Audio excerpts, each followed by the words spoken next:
auzu billahi mina sheytaan rajim bismillahi rahmaani rahim ñu ngi nuyu ñeenti nit ñi yeewoo ci réew mi góor ak jigéen mag ak ndaw di rafet seen ànd ak rajo télévision wal fajri rawatina seen émission diine ak jamono diine ak jamono nekkaat ci célébé yoonu politique ndax ñu toll foo xamante ni itam ba léegi actualité bi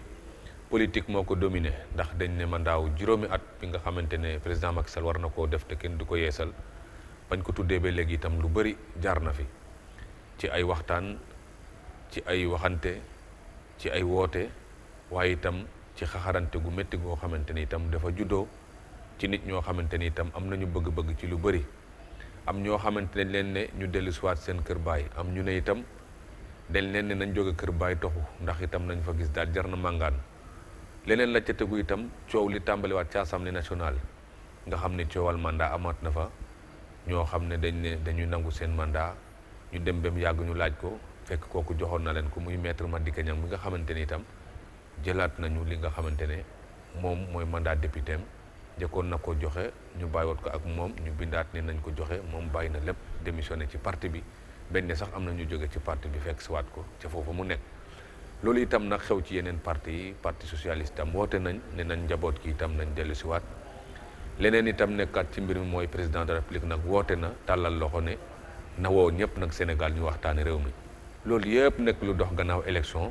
ku ci nekk am ci sa njàngat boo xamante ni itam yàgg na fay am waaye itam bi yoon lan moo ko wutaleeg ya ca des ak lan la ci nit mën a teertu loo xamante ne jaaru fi tax ñu prier ci ay nit tey ngir waxtaane mbir moomu. maa ngi fi ak Ibra Diouf ñoo ko bàyyi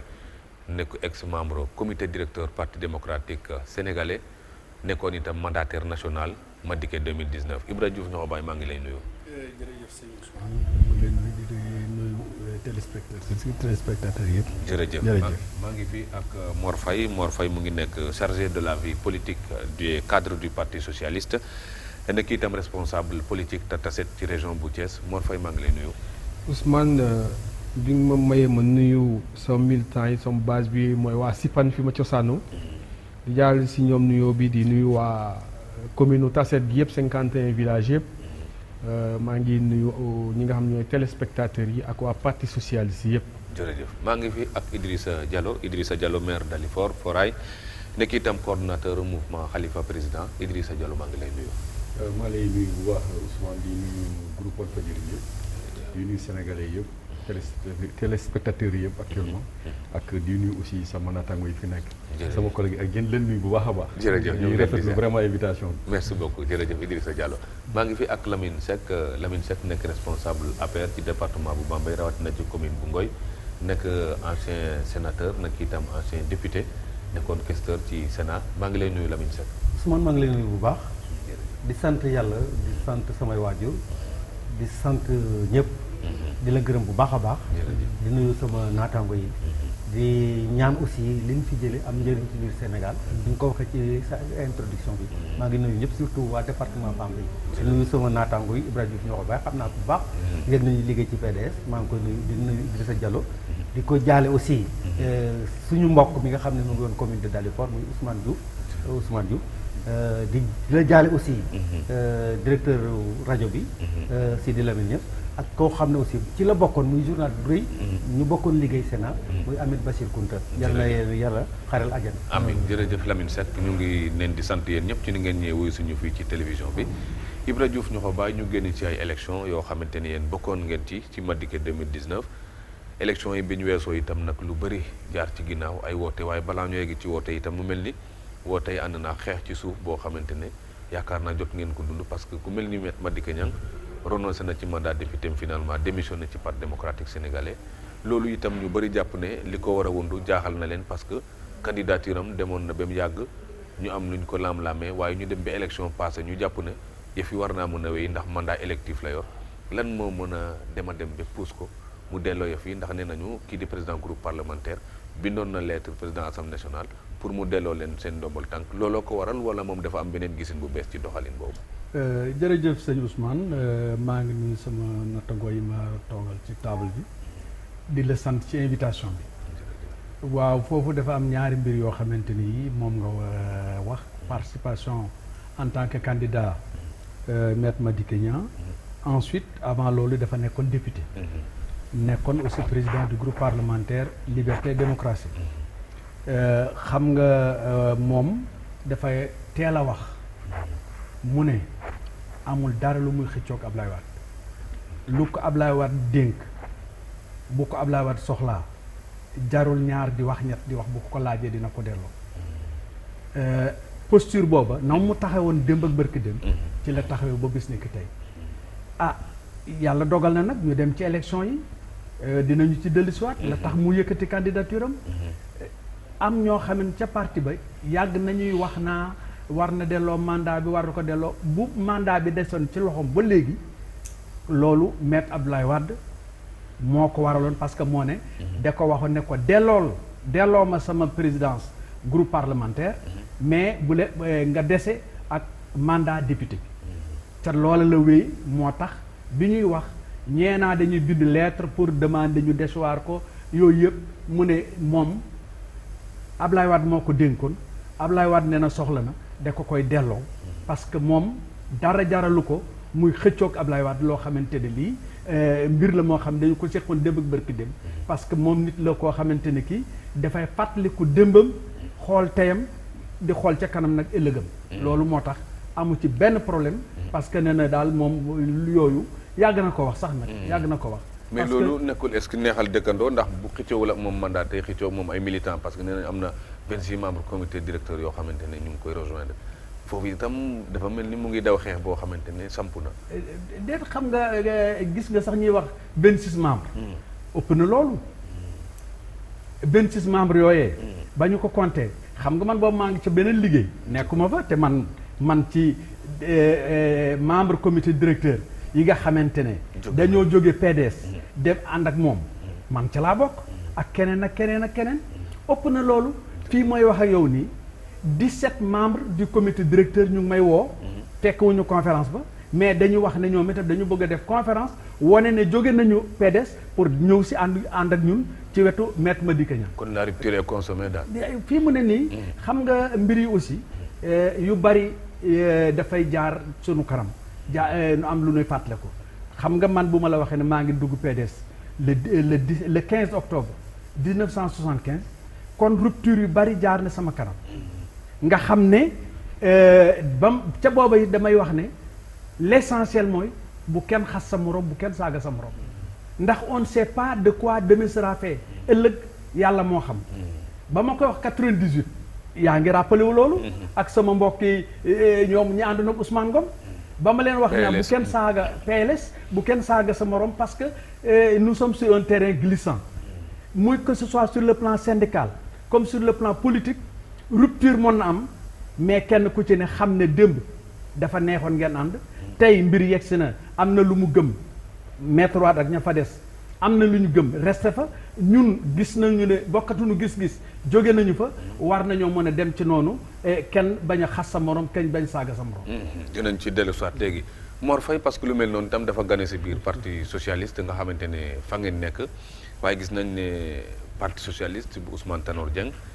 tàllal nañu loxo ñi nga xamante ne seen i doom lañ seen i nit ñu nekkoon ci biti loolu itam war a nekkaat loo xam dafa waroon yaatal kër gi jubba war a amaat mais gis nañ déjà ñoo xamante ne loxo boobu fas yéene ko jël wala boog sax rejeté nañ ko déjà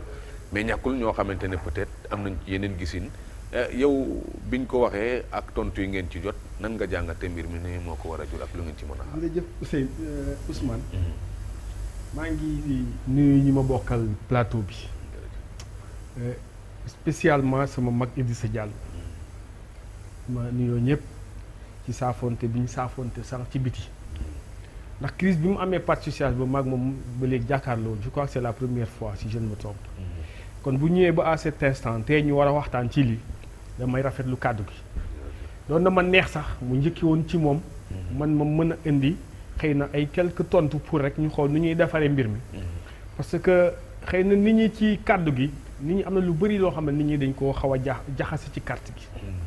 xam nga dañ àndoon ci ay jamono mu neex yàlla dogal ñu toll ci ay jamono mu naqari am ku nekk dem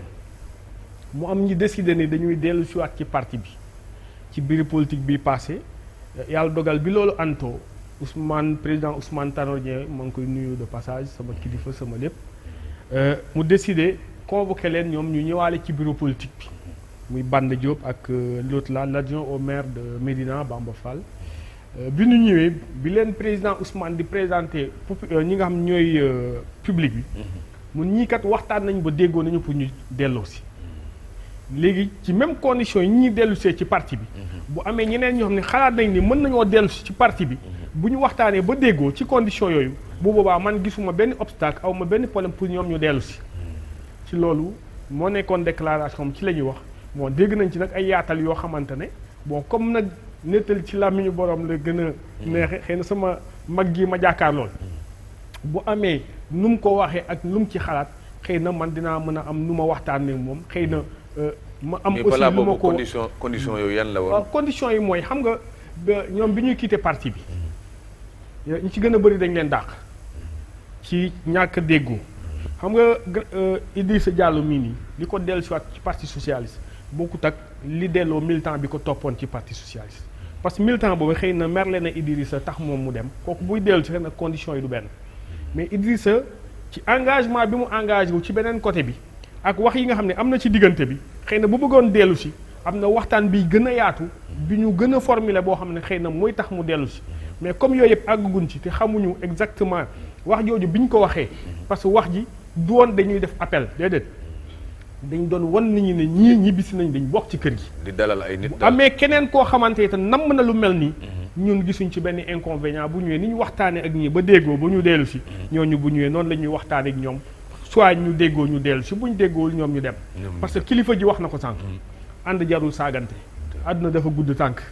bi mu koy wax 98 ak léegi ñaata la. ça fait doon ci 2019 ça fait 21 ans. kon loolu yëpp dafa mat a sóoraale. waaye comme ñu nag ñoom la. te am na lu ñu boole woon bokk waxtaan bi. ñu xool exactement ñoom ni ñu ko gisee. ndax Abdou Diouf daawoon na koy wax ce qui nous réunit plus fort que ce qui nous divise. Idrissa Diallo appel boobu dafa nekk loo xam da ngeen ko rejeté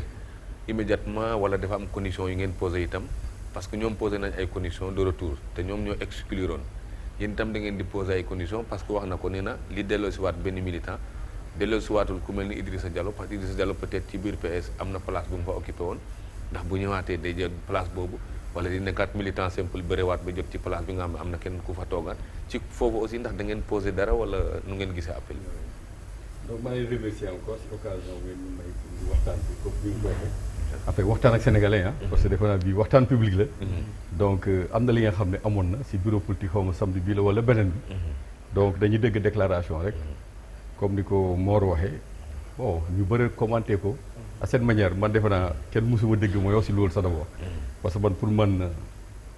su dee appel la dafa am lu ñuy appelé donc comme ni nga ko waxee mën na nekk rek benn kii moo xam ne dafa génn nii nit ñuy wax ko mais du appel donc wax na ko su dee man dañ may tànn loxo am na ñu ma koy waxee du ñu génn rek naan dañuy def lii et tout après moo am ñeneen ñi ne loolu du appel comme moom ni mu ko waxee ñoom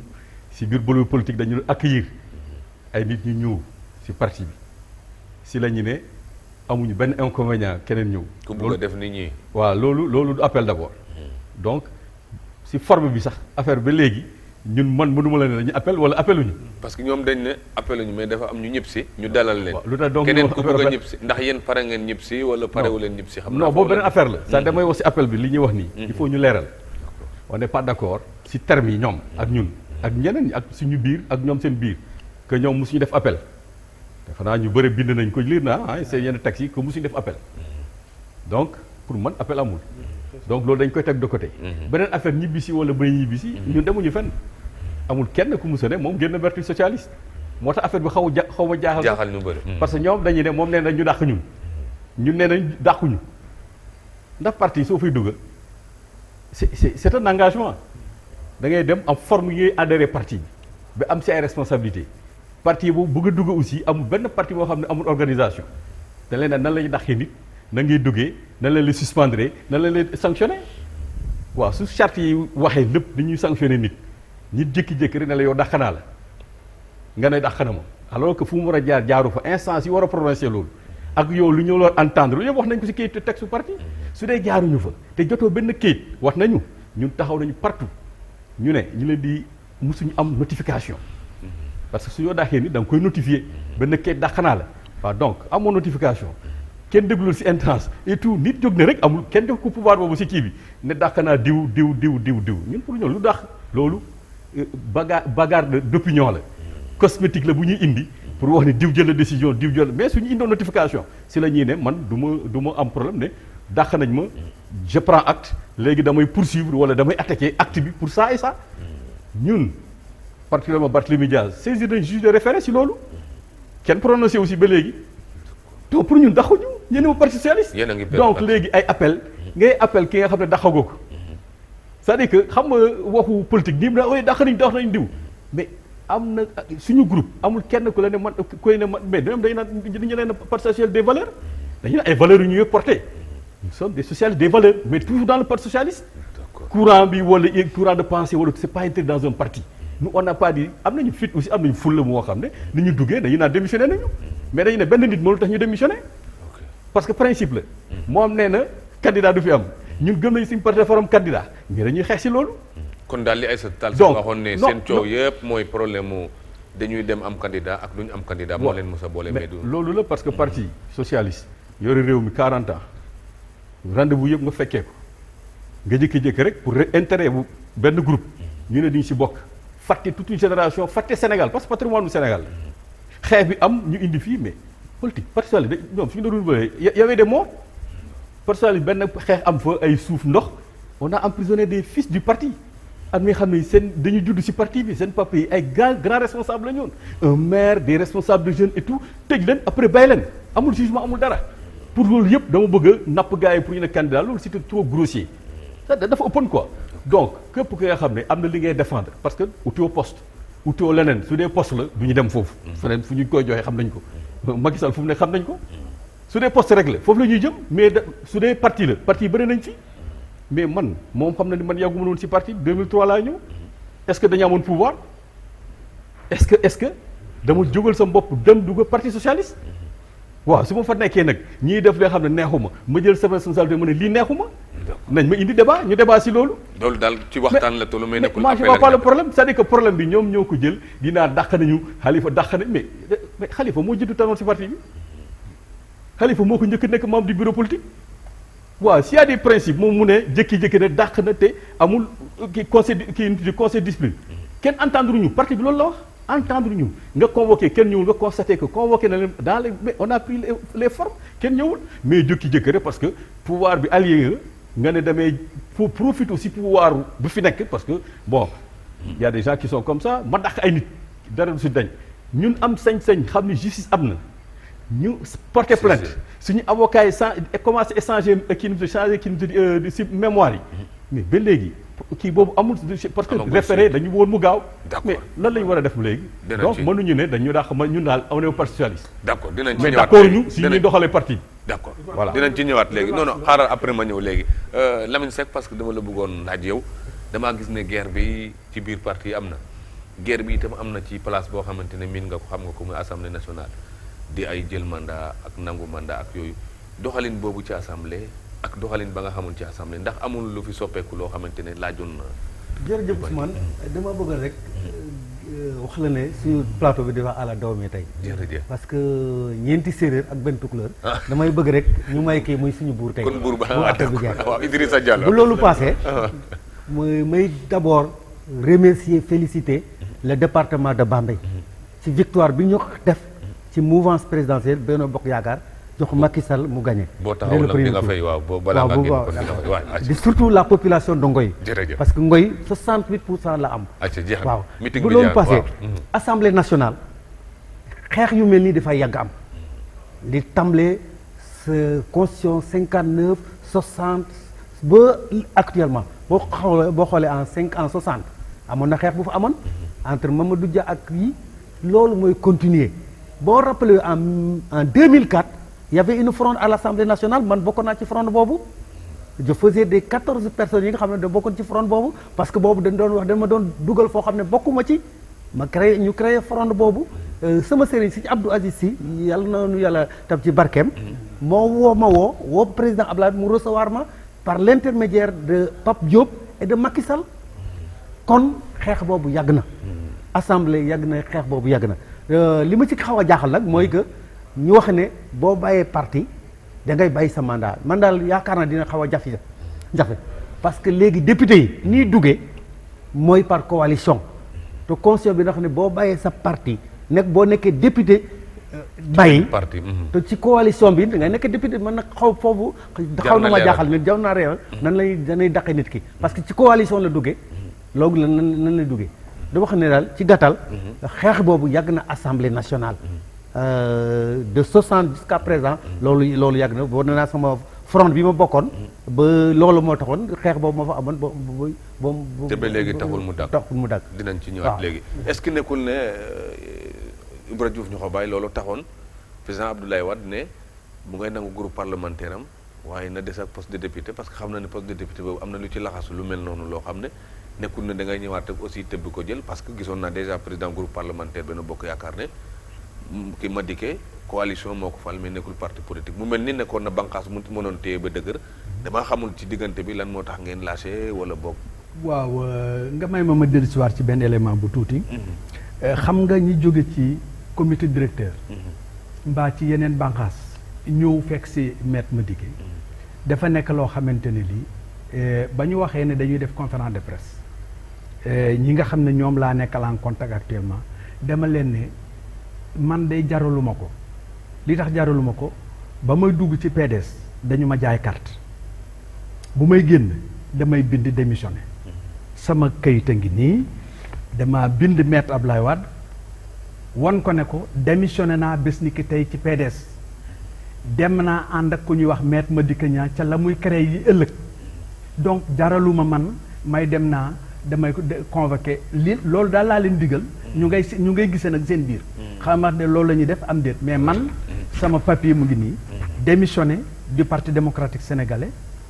ànd ak Madické fas yéene taxawal beneen cadre boo xamante ne bii yaakaar nañu ne foofa mooy fu nu war a mën a pare daal beneen ba ca tegu mooy li nga laajte xam nga dama la wax léegi maître Madické boo ko xamee dafa wax ne ci àdduna du xëccoog Ablaye Wade mukk ci dara parce que moom dafa am lu muy seet démb ak barke démb te ku xam maître Madické digganteem ak Ablaye Wade bi ci gën a fés mooy bi nga xam ne ñëpp xam nañu ko bi ñu nangoo këram gii point e Macky Sall nangu ko mais ku fat Ablaye Wade du maître Madické ca këram te boole ca ne ko nag léegi yow doom xañ na la kër doom dalay dal di may kër nañu woo notaire bi papier yépp ñu def ko sutur loolu am na seen diggante moo tax mu ne man amul dara loo xamante ne li dina ma jaral man may xëccoog Ablaye Wade xam nañu bu baax les textes dama waxoon ne benn cas boo xamante ne bii récemment y avait un député bu dëkk Tivaouane bokkoon ci réew mi mais dem assemblée nationale ak coalition Benno ba ñu ko waxee dafa taxaw wax ne man réew mi yóbbuwuma assemblée man coalition moo fa yóbbu débat boobu maître Madické bu ko neexoon mu saxal ko taxawal ko te kenn du ko ci mënal dara nag Ablaye Wade ba mun naa nal ma jox sama poste président groupe xam na ne bu laajee poste député ba mais yoon da koy dab moom loolu moo taxoon bëggu ta wax awale foofa maître Madické nag dafa wax ne loolu da ko jaralul dara parce que xam nga ku ñu élire député ba pare nga taxaw ne sama salaire yu député mayaat naa ko parti bi kooku xam nga du mooy xëccoo ay waxi député. est-ce que nekkul dafa gis bu ko gën aussi ndax moom nee nañu am na lu muy waaj loo xam ne peut-être ci nguur gi la jëm ak dafa lëkkaloog ñi fi nekk ak yu mel noonu pour daaneel PDS. déedéet xam nga dañu wax ne wax ju ñaaw dëkkul fa mu jëm fa mu jóge la dëkk. xam nga maître Madické dañu ko diaboliser ci façon bu ne depuis parrainage yi la ñu koy diaboliser Macky Sall def nii moo nekk ci wetam nangam wax jooje dañoo dem a dem boo xam ne Oumar Sarr ak Aly Ngouille Ndiaye ñoo ko doon fomante di ko dugal ci réseaux sociaux yi di wax guddeeg bëccëg nag. mais lu amu leen ci preuve yi. non xam nga fii dama la wax ni. parce que dañ ne ku am parrainage tout finit par se savoir. parce que dañ ne ku am parrainage 53000 voix dem am 1% ak nangam ci élection yi dañ ne yëf yi jaaxal. mais parrainage. 0,8 c'est de 0,8 à 1%. waaw yow loolu ñaata voix la. dañ ne am na ñu am na ñoo xamante ne 55000 voix la ñu. waaw léegi nag yow nit ñi war nañu xam ne aussi parrainer quelqu'un ce n'est pas pour voter ce monsieur là da nga ko parrainer pour mu mën a bokk ci mbir mi mais bu la neexee doo ko woteel loolu d'abord ñu war ko xam te benn mbir boo xamante ni moom il faut également mu dugg ci bopp nit ñi. Maître Madické gis nga parrainage am période bi pré-campagne campagne lépp présidentiel mu ngi ko def ci ñetti weer kon bu demee ba am 65000 voix ñun xeeb nañu ko yaakaar na mën na am lépp loolu te yàlla xam na ne mën na ëpp loolu mais nag du tee ñun nu jaflu ci loolee parce que ay nit bul fàtte ne ñaar fukki candidat la ñu woon ak juróom-ñaar ñëpp taxaw ne dañoo bëgg a nekk candidat parrainage bi ñëw di yegg si xeex nañu ko pour mu bañ am moom xeex ba mu ci xeex assemblée nationale pour loi bi parrainage bañ a jàll mais amul beneen député bu ko fa def mais bi mu jàllee itam mu dem conformé wu ci ñu dem wuti parrainage ñaar fukk ak benn yëpp ñu daaneel lan ci opposition moom yàlla dogal mu nekk ki nitam dem parrainage am jàll mu nekk candidat donc juróomi candidat yi nga xamante ni ñoo doon xëccoo mais bés ni ki tey moo tax ma ne Maître Madické kenn mënatu koo effacer dans l'espace politique sénégalais parce que bokk na ci léegi nag ay waxi day bokke ca fëleeg day def loolu yàgg na fi c'est des rumeurs yoo xamante ne sans fondement Maître Madické moo wax ne ba 4 candidats yi jàllee mu ne ñëw leen nu daje signé benn kayit pour ne ak nu mu mën demee résultats yi dañu koy rejeter parce que donc xam nga loola boo dellusiwaatee tey naa nit ay ñenn ñi wax naa woy dafa bëgg a dugg non ña bëgg a dugg ca gouvernement ba fii laa la koy wax Ousmane ñooy wax seen ñooñ ne bu kenn waxati ci mbiram élection yi parce que bokkuñu mais bëgg nañoo dugg ci gouvernement bi mais li xew barki démb le 11 bi passé Front National di daje Front National lu toll ni Front National nga xamante ne kii ka nga xam ne moom lañ fa yaakaaroon moo fëpp doole muy PDS mais amul kenn ku ko toogal ci Front National mais gars ñi dañoo xoolante ci biir ñu ne mais lu xew bu kenn wax te sunu kilifa gi ki nga xam ne kii vraiment je le respecte beaucoup Maître Abdoulaye Wade mais ñoom war nañ ko laaj lan moo tax li mu fi wax yépp mais bés ni que dafa toog rek maanaam noppi ci mbir yi kon am na loo xamante ni lii la vérité mooy silence on négocie ñoom silence on négocie moo tax problème bi yépp foofu la moo taxoon ma ne moom Madické Niang comme moom dara du ko booleeg Abdoulaye Wade ndax tey dem comme dam daan togg sottiwul mu dellu ci Abdoulaye Wade gënu loon jekk pour defar wala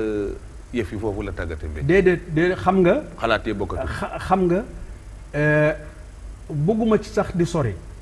mais na sunu kilifa ga ñuy wax Abdoulaye Wade na mu doxale moo tax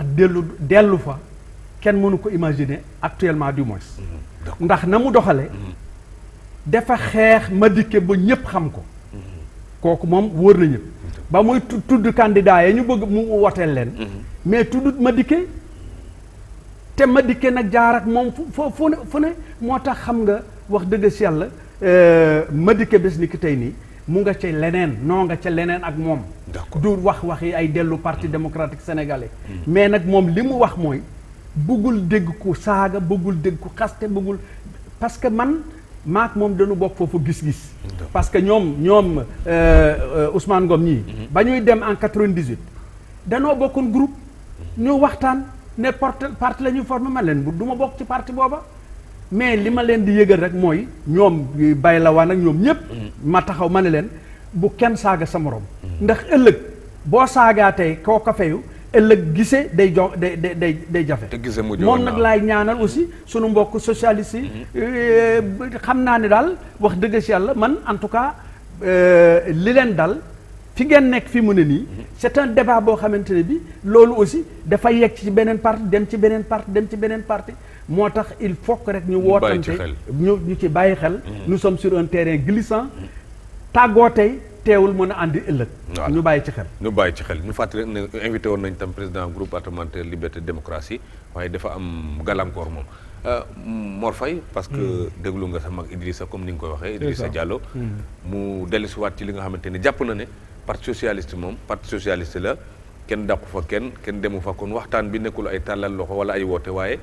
waxtaan moo war a dox seen diggante. ci côté boobu yéen a ngi enclenché ay procédure de retour ak yooyu ci nit ñu ñëwoon def si ko est-ce que loolu aussi nekkul li ñuy wax la charrue avant les bœufs maanaam béjjën a ngi bëgg a jiitu bopp. xam nga Ousmane wax ji dama ci yàgg bëgg am wàll ci wax yi parti socialiste problème bi fa am moo tax ma lay sant ci opportunité bi mu may surtout ma jàkkaarloog sama mag ji xam nga wax na sax mbirum appel vraiment appel amul loolu ñu wax ko mu leer nit ñi médias yi xam naa ñoo def écart de juum ci langage mbirum justice bi wax na ci comme mu ngi ci yoon jëlu ñu ciy continuer wax parce que justice joué na wàlla moom am na développement bi mu ci def mais amul solo mais li ma bëgg nit ñi xam mooy parti bu mu mënta doon nit ñi bu ñu jaayee seen carte ba renouveler boo pare képp ko am nekkoo fa woon jëndoo carte fekkee woo renouvellement yi quel que soit alpha poste boo fa doon yoratoo ko moo tax xëy na ñi nga xam ne gëm nañ ni mën nañoo cheminer waat ba tey war nañoo mën a ñëw ñu waxtaan ñoom ñu dellu si loolu moom man maa ko wax parce que renouvellement yi commencé nañ ko am na coordination yu pare te ñoom bu ñu rombee dañuy renouveler te amul ni ñuy renouveler boo pare nga ñëw naan damay jëlaat sama coordination amul fenn boo demee armée la ñi nga xam ne ñu yàppoon dañoo indispensable ñoom kese ñoo fa tëdd ñu ne indispensable beneen bi mooy man dama am lu ma bett lool ci parti socialiste parce que 2000 bi PS di daanu man boo leen ko fàttaliku ko jeune bi njëkk ci bureau politique man mii la ma jiite étudiants yi ñu am yaakaar yëkkatiwaat sunu parti ñuy woo étudiants yi fu nekk ñuy woote sénégalais yi fu ne bu ku mel ni Idrissa Ni mu ngi koy rappelé en 2003 mu ñëw ci parti bi kon bu ñu demee ba parti bi am fissure dañ jàpp ni képp koo xam sa loxo dugg nga ci rek yow amel nga ñu àq moo tax ma jàpp grand Idrissa yow kii ñu amel àq ci ñi nga bokk te loolu naa ko expliqué xam nga li tax Khalifa Sall valeur sûre la woon biir parti social ñu am ci moom yaakaar lool ni ñu amee yaakaar ci ñeneen ñi bu ñu xëyee ba tey jii mu am ñi ko ngemb ba tey mu génn parti social loolu dinañu métti te loolu mën nañ ko firnde c'est-à-dire Idrissa Khalifa Sall pour man dañ ko jël en otage par benn équipe équipe boobu mooy ñi nga xamante ne au départ bi muy métti nekkuñ fa woon parce que Khalifa na xool yéen ñi ko wër kenn nekku foon bi fa ñoom Mor Faye di xeex au départ grand bi wax na ko moom politiqueul woon yàggul ci politique am na li ko booleeg Ousmane ba tax ñoom ñu nekk ay wëlëre te loolu ñun ñëpp ñu ngi koy fàttaliku li ci gën a am solo man ci li ma ci xam as tuut mooy affaire bu bateau Joola nga xamante ne ay doomam desoon nañ ci biir Ousmane def solidarité bu am solo digganteem ak moom ma koy fekk kër Ousmane moom ak soxnaam ñuy dem ba yàlla dogal mu jël décision jënd carte du parti socialiste lépp man maa ngi fi lu am ci parti bi ba tey fii la ma fekk. yàlla dogal tey jii moom mu dëkk Dalifort ñu am fa ay militants sociaux yi fa toogoon di xeex li ñee fi am li fa des yàlla boole lu ma ciy wax lu dul dëgg nag corrigé ma rek nit mu tul parce que rek dañuy waxtaan yàlla boole kaag waa Dalifort moom mu dem jiite coordination boobu lépp ndax Ousmane bëggoon na am ku ñu feete foofu ñi jóge fa continuer ñu war a dem ci affaire mairie li Ousmane def tey ba yow ci lim la jàppale ak lim la jàppale boo boole lag waa parti ba nga nekk maire man Mor Faye bu ko defoon ma nekk maire fi ma dëkk Ousmane def na ci loolu man defu ko ci man te maa la njëkk ci parti bi bin rombee loolu député kii boobu ñu dem ci députation Ousmane fexe na ba moom mu nekk député parce que li mu def pour mu nekk député bu ko defoon man ma nekk député te man maa ko njëkk ci parti bi kon bu ñu jógee ci loolu ñu dem ba 2012 yàlla dogal ñoom nekkatuñu député ñu dellu ni kon léegi il faut que ñu am problème ak Ousmane ku mel ni man ngor gi ñu am ba toog lu ñu neex ñu toog lu ñu naqari ñu toog ñoom pour man waroon nañoo mën a toogaa lu dul loolu rek ñoom ñu jaar seen diggante kon bu ñu demee ba loolu moom ak ki nawleem parce que ñoom ñi doon fronde yëpp seen mandat député jeexoon na te man dama ci toogoon def benn réflexion ni ku ci mandat am jeexul woon doo am problème ak Ousmane sama lecture la kon bu ñu demee ñu toll fenn ku ne candidature PS moo ñu boole man loolu day naqaree gëm grand parce que les textes du parti sont là dañ def ci sunu texte du parti peut-être sunu parti kese moo ko am mooy bu ñu tolloo ci élection présidentielle kenn du candidat amul yaay secrétaire général amul leneen dañuy dem ci primaire diw candidat la kay nañ ànd ci biir parti bi xeex leen wane seen i compétence convaincre militants yi bu ñu tolloo ci élection 2019 yi mais ñu dem primaire sañ mën na nekk ci texte yi naan nit ñi duñ dem primaire xanaa kon ñu xotti texte yi kon boo ne damay génn parti bi parce que sama parti nee na du ma dem mais loolu bu boobaa am na lu mu demee ñu toll ci jamono nga ne non mais la loi de la démocratie moo tax association yi di am la majorité kay présidentielle bu ñu koy def dañ ni yow boo amee 50% virgule sax da ngay jàll mais ça existe dans les partis bu dee mbooloo mi majorité lii la décidé mais yéen da ngeen ci war a mën a topp boo ci mënta topp dul xaar sax ñu dàq la. am nga say ambition démissionnaire nga dem mais du ma dem doo leen dem loolu mënul nekk parce que amul parti socialiste benn carte lañ am ku gën a valable sa morom. man Mor Faye lu fa waay yeeyoo man yeeyoo naa ko. lu fa Idrissa yeeyoo keneen yeeyoo na ko. kon war nañoo mën a waxtaan ci li nga xamante mu ëpp solo. bañ a tibbantey tànk xool li nga xam ne moom mooy bu ñu àndul tey jii. ku àndut ak ñun ñoom bi ñu bañee ànd ak ñun dañoo ànd ak Idrissa Seck. dem ànd ak keneen ak keneen. kon kay ñu toogoon ci parti bi sax moo ëpp ndam. kon nag ñoom ñi mënta dellu nañ toog. mais képp ku bëgg a dellu. man de surtout nag ñi fi njëkkoon nekk ànd ak man nekk ay étudiants depuis bu bokkoon ci mes maa leen di woo ñu ànd parce que génération bi bu rombee beneen génération day ñëw. te ñun il faut qu'on assure ñun ci li ci kanam. parce que Idrissa Diallo damaa gis ne problème candidature souligné nga ko ne moom rek a leen boole waaye du leneen du idéologie du ay gëm-gëm ak yu mel noonu ñu gis ne ku mel ni Aïssata Tall Sall aussi loolu la doon wax toujours d'ailleurs sax rappelé na ko bu yàggul ne problème mu parti social yi bañ a nekk ci rendez-vous bi moo ko jaaxaloon mais mujj na moom sax dem soutenir candidat bi PS di soutenir maanaam loo xamante ne presque dem na nekk simple souteneur ci boo xamante ni bu ko defoon ci cadre bële yaakaar naa moo gënoon gratifiant ndax ci taxawaay boobu dafa laaj ñu xoolaat mbir mi waxtaane ko ba nuage yi nekk seen diggante tey te waru leen wan a boole dañ wala. parce que dafa mel ni ñàkk a déggoo moo am. waaw damay may rek ma clarifier tuuti parce que sama rakk ji. wax na lu bëri. li ma concerné ne moom da ko fekkee. sama diggante ak Ousmane. li mu si wax yëpp parce que sénégalais ñu ngi ñu déglu. man sama soxna mosul dugg kër Ousmane Tanor Dieng. Ousmane Tanor Dieng moom muy dëgg moom première fois bu ma oowee dama je veux le rapport du bateau le Joola c'était en 2007 mu ne ma ñëwal sama kër ma ne ko sa kër fan la nekk. ñu calmette donc 2003 la dugg si parti bi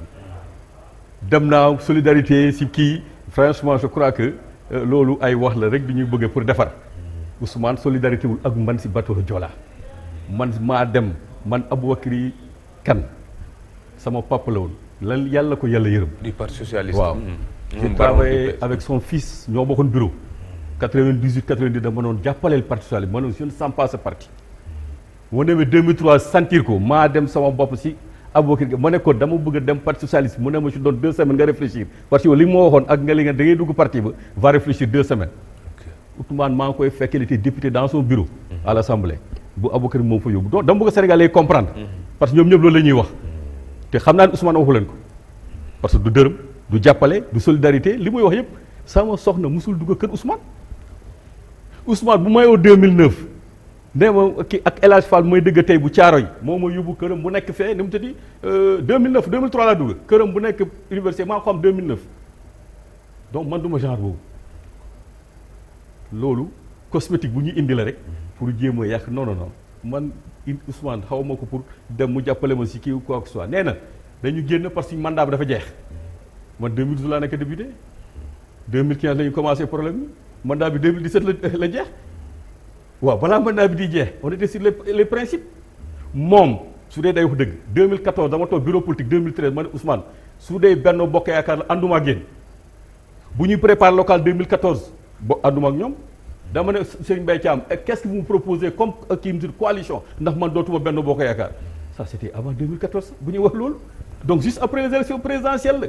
donc il faut pas que ñuy indi li nga xam ne ay jiixi jaaxal moo ko jàppalee fii man mooy dugg parti socialiste Dalifort dafa xam du fa nekkoon Ousmane dafa xamoon nit quand même il faudrait que ñu waxante dëgg nit ñi suñu liggéey ba egg ci un certain problème man du ma fi nekk Ousmane fi laa jaar ak moom lii non non du ma fa dugg kenn du ma dëgg aussi su may wax chaque fois moom rek lay wax man musuma wax ay Serigne Mbaye Thiam liggéey naa moom 11 ans au port xamante bu baax kenn musuma dëgg sama ko attaqué léegi dañ ko attaqué man leen non il n'est pas comme ça donc nit da ngay waxal nit li mu xam et li nga xam ak li nga xam ne moo nekk moor mii maison du parti rek moo ñu boole woon à part ça amuñu benn relation da naan man dama koy fekk fii mu kii donc loolu aussi dama bëgg daal pour auditeurs yi la parce que ñu bëri aussi naw nañ ma si kii yu bëri bu ñu yaakaar ni wooyu ndëkk kii li ma non demeewul noonu. Ousmane ay principe daal Ousmane bëggal na ma boppam xam naa ko. mais su dee loolu man ñëpp a ma bëgg. mais su ma jógee nag di politique fenn foo xam ne dara amu fa li ma am ba dugal ko si dafa am li nga xam ne mënul laa gëm du poste de gëm doxalin waaw su ma ko gisulee te nit toog pourquoi poste yi aussi day naan bu affaire candidat non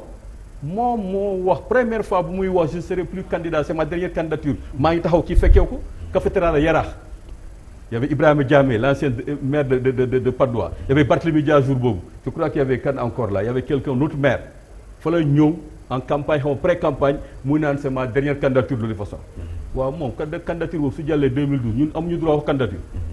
yow nga ne dootoo bokkati waaw ñun ñu am avenir encore devant nous am ambition duñu la wax il faut ñëw ci candidature yi kan mooy ñëw kan la ñuy préparer comité central structure instance su parti mu bloqué ko un comité central qui doit se réunir que ay nu mu tëddi 2 fois en séance nu mu tëddi en séance ordinaire ak 2 fois peut-être extraordinaire muy 4 fois 2 fois minimum ñu toog presque 1 an amul te moo war a jël yenn décisions yi premier comité central mu ngi woon foofu maa ngi foofu Ousmane ñëw kenn tàccuwul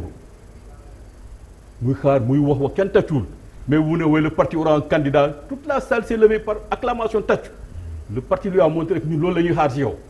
mu commencé def nii waaye Ousmane dañu ñëw muus dañ ko jël cër parce que mooy suñu secrétaire général ay ñun ñoo rek ñoo ne parti socialiste mais suñu lay jox cër dañu waxtaanee li ngay tourner parce que yow waxtaan ñun xamoon nañ man par exemple personnellement amoon naa information que ñoo waxtaan nañu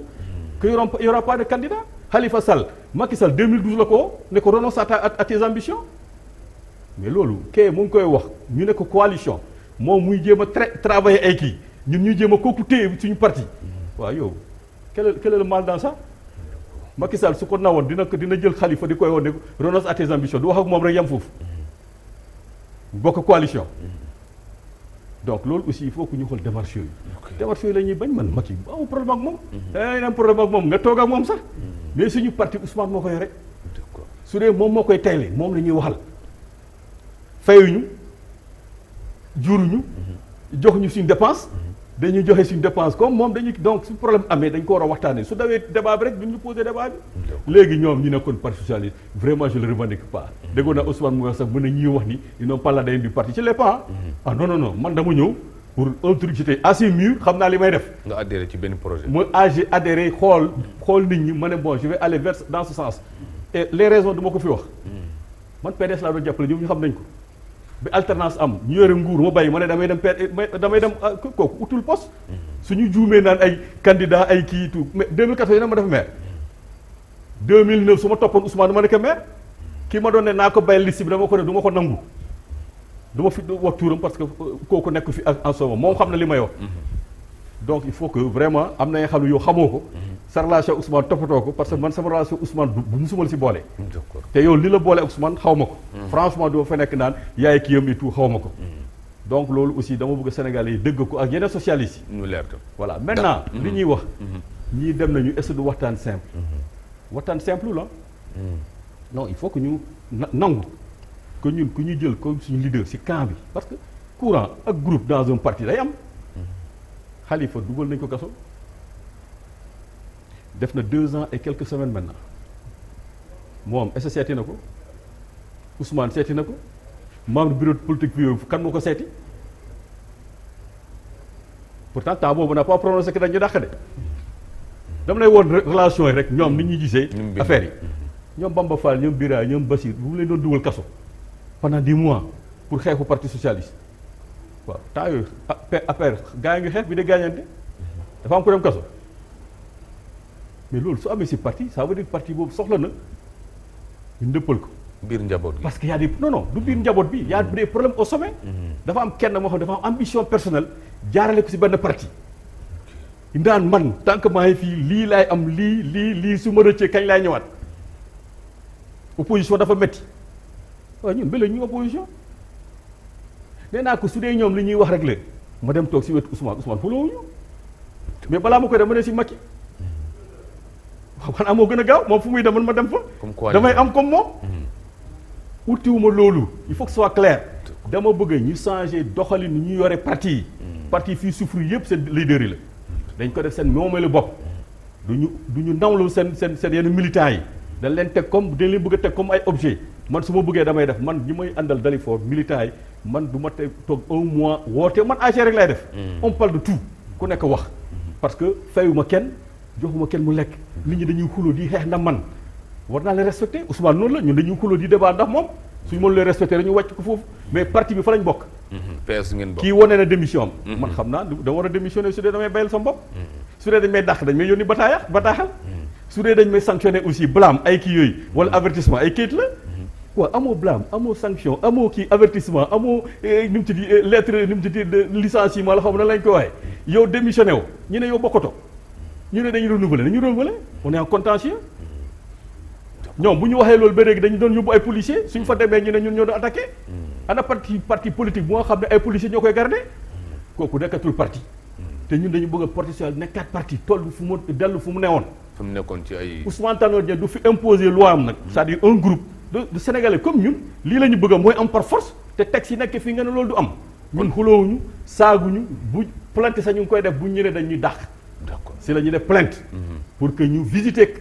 kii nu mu tudd. justice bi ne est-ce que jaar na yoon wala jaarul yoon. d'accord donc kooku demul. kon est-ce que da nga yaakaar ne li mu war a wax ne Khalifa dañ ko jëloon en otage est-ce que da ngaa jàpp ne moom itam moom Tanor dañ ko jàpp en otage ndax gis naa ne muy Tanor muy Khalifa seen waxante jëmul ci boor bu ñagas mais ci suuf am nay wax yoo xam ne mënuñ ko fi wax. congrès 2014 bi mu demee ak préalable yi fa amoon yëpp ñun xam nañu mais du ñu ay nit yoo xam ne dañu ñëw fii weer ay problème Ousmane dafa ragal après que Khalifa sa nekk ci parti bi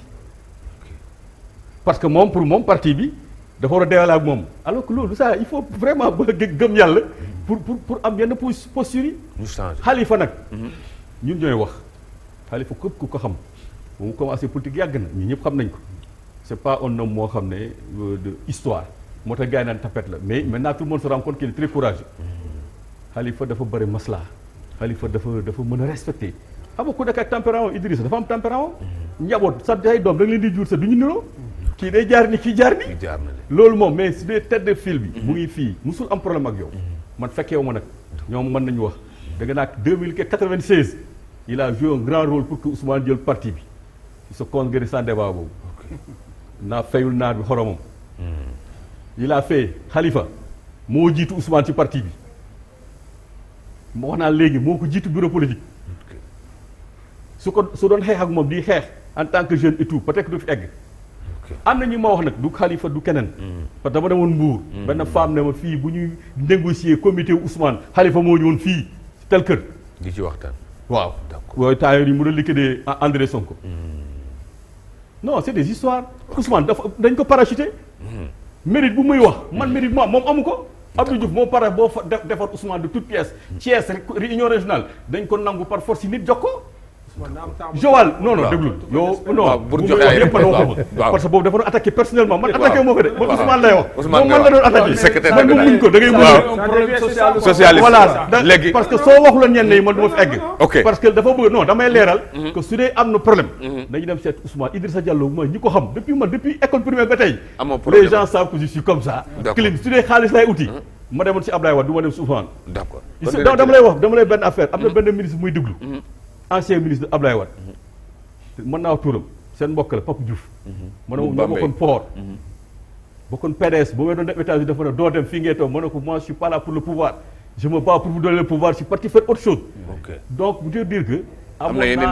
amoon naa fu nga xam ne su dee loolu la man port dama ko bayal sama bopp je gagne plus de 700 000 moo koy bay di dem États-Unis kooku dafay wuti dina wër ni di ay poste comme ñenn ñi nga xam ne il faut que parti bi jox leen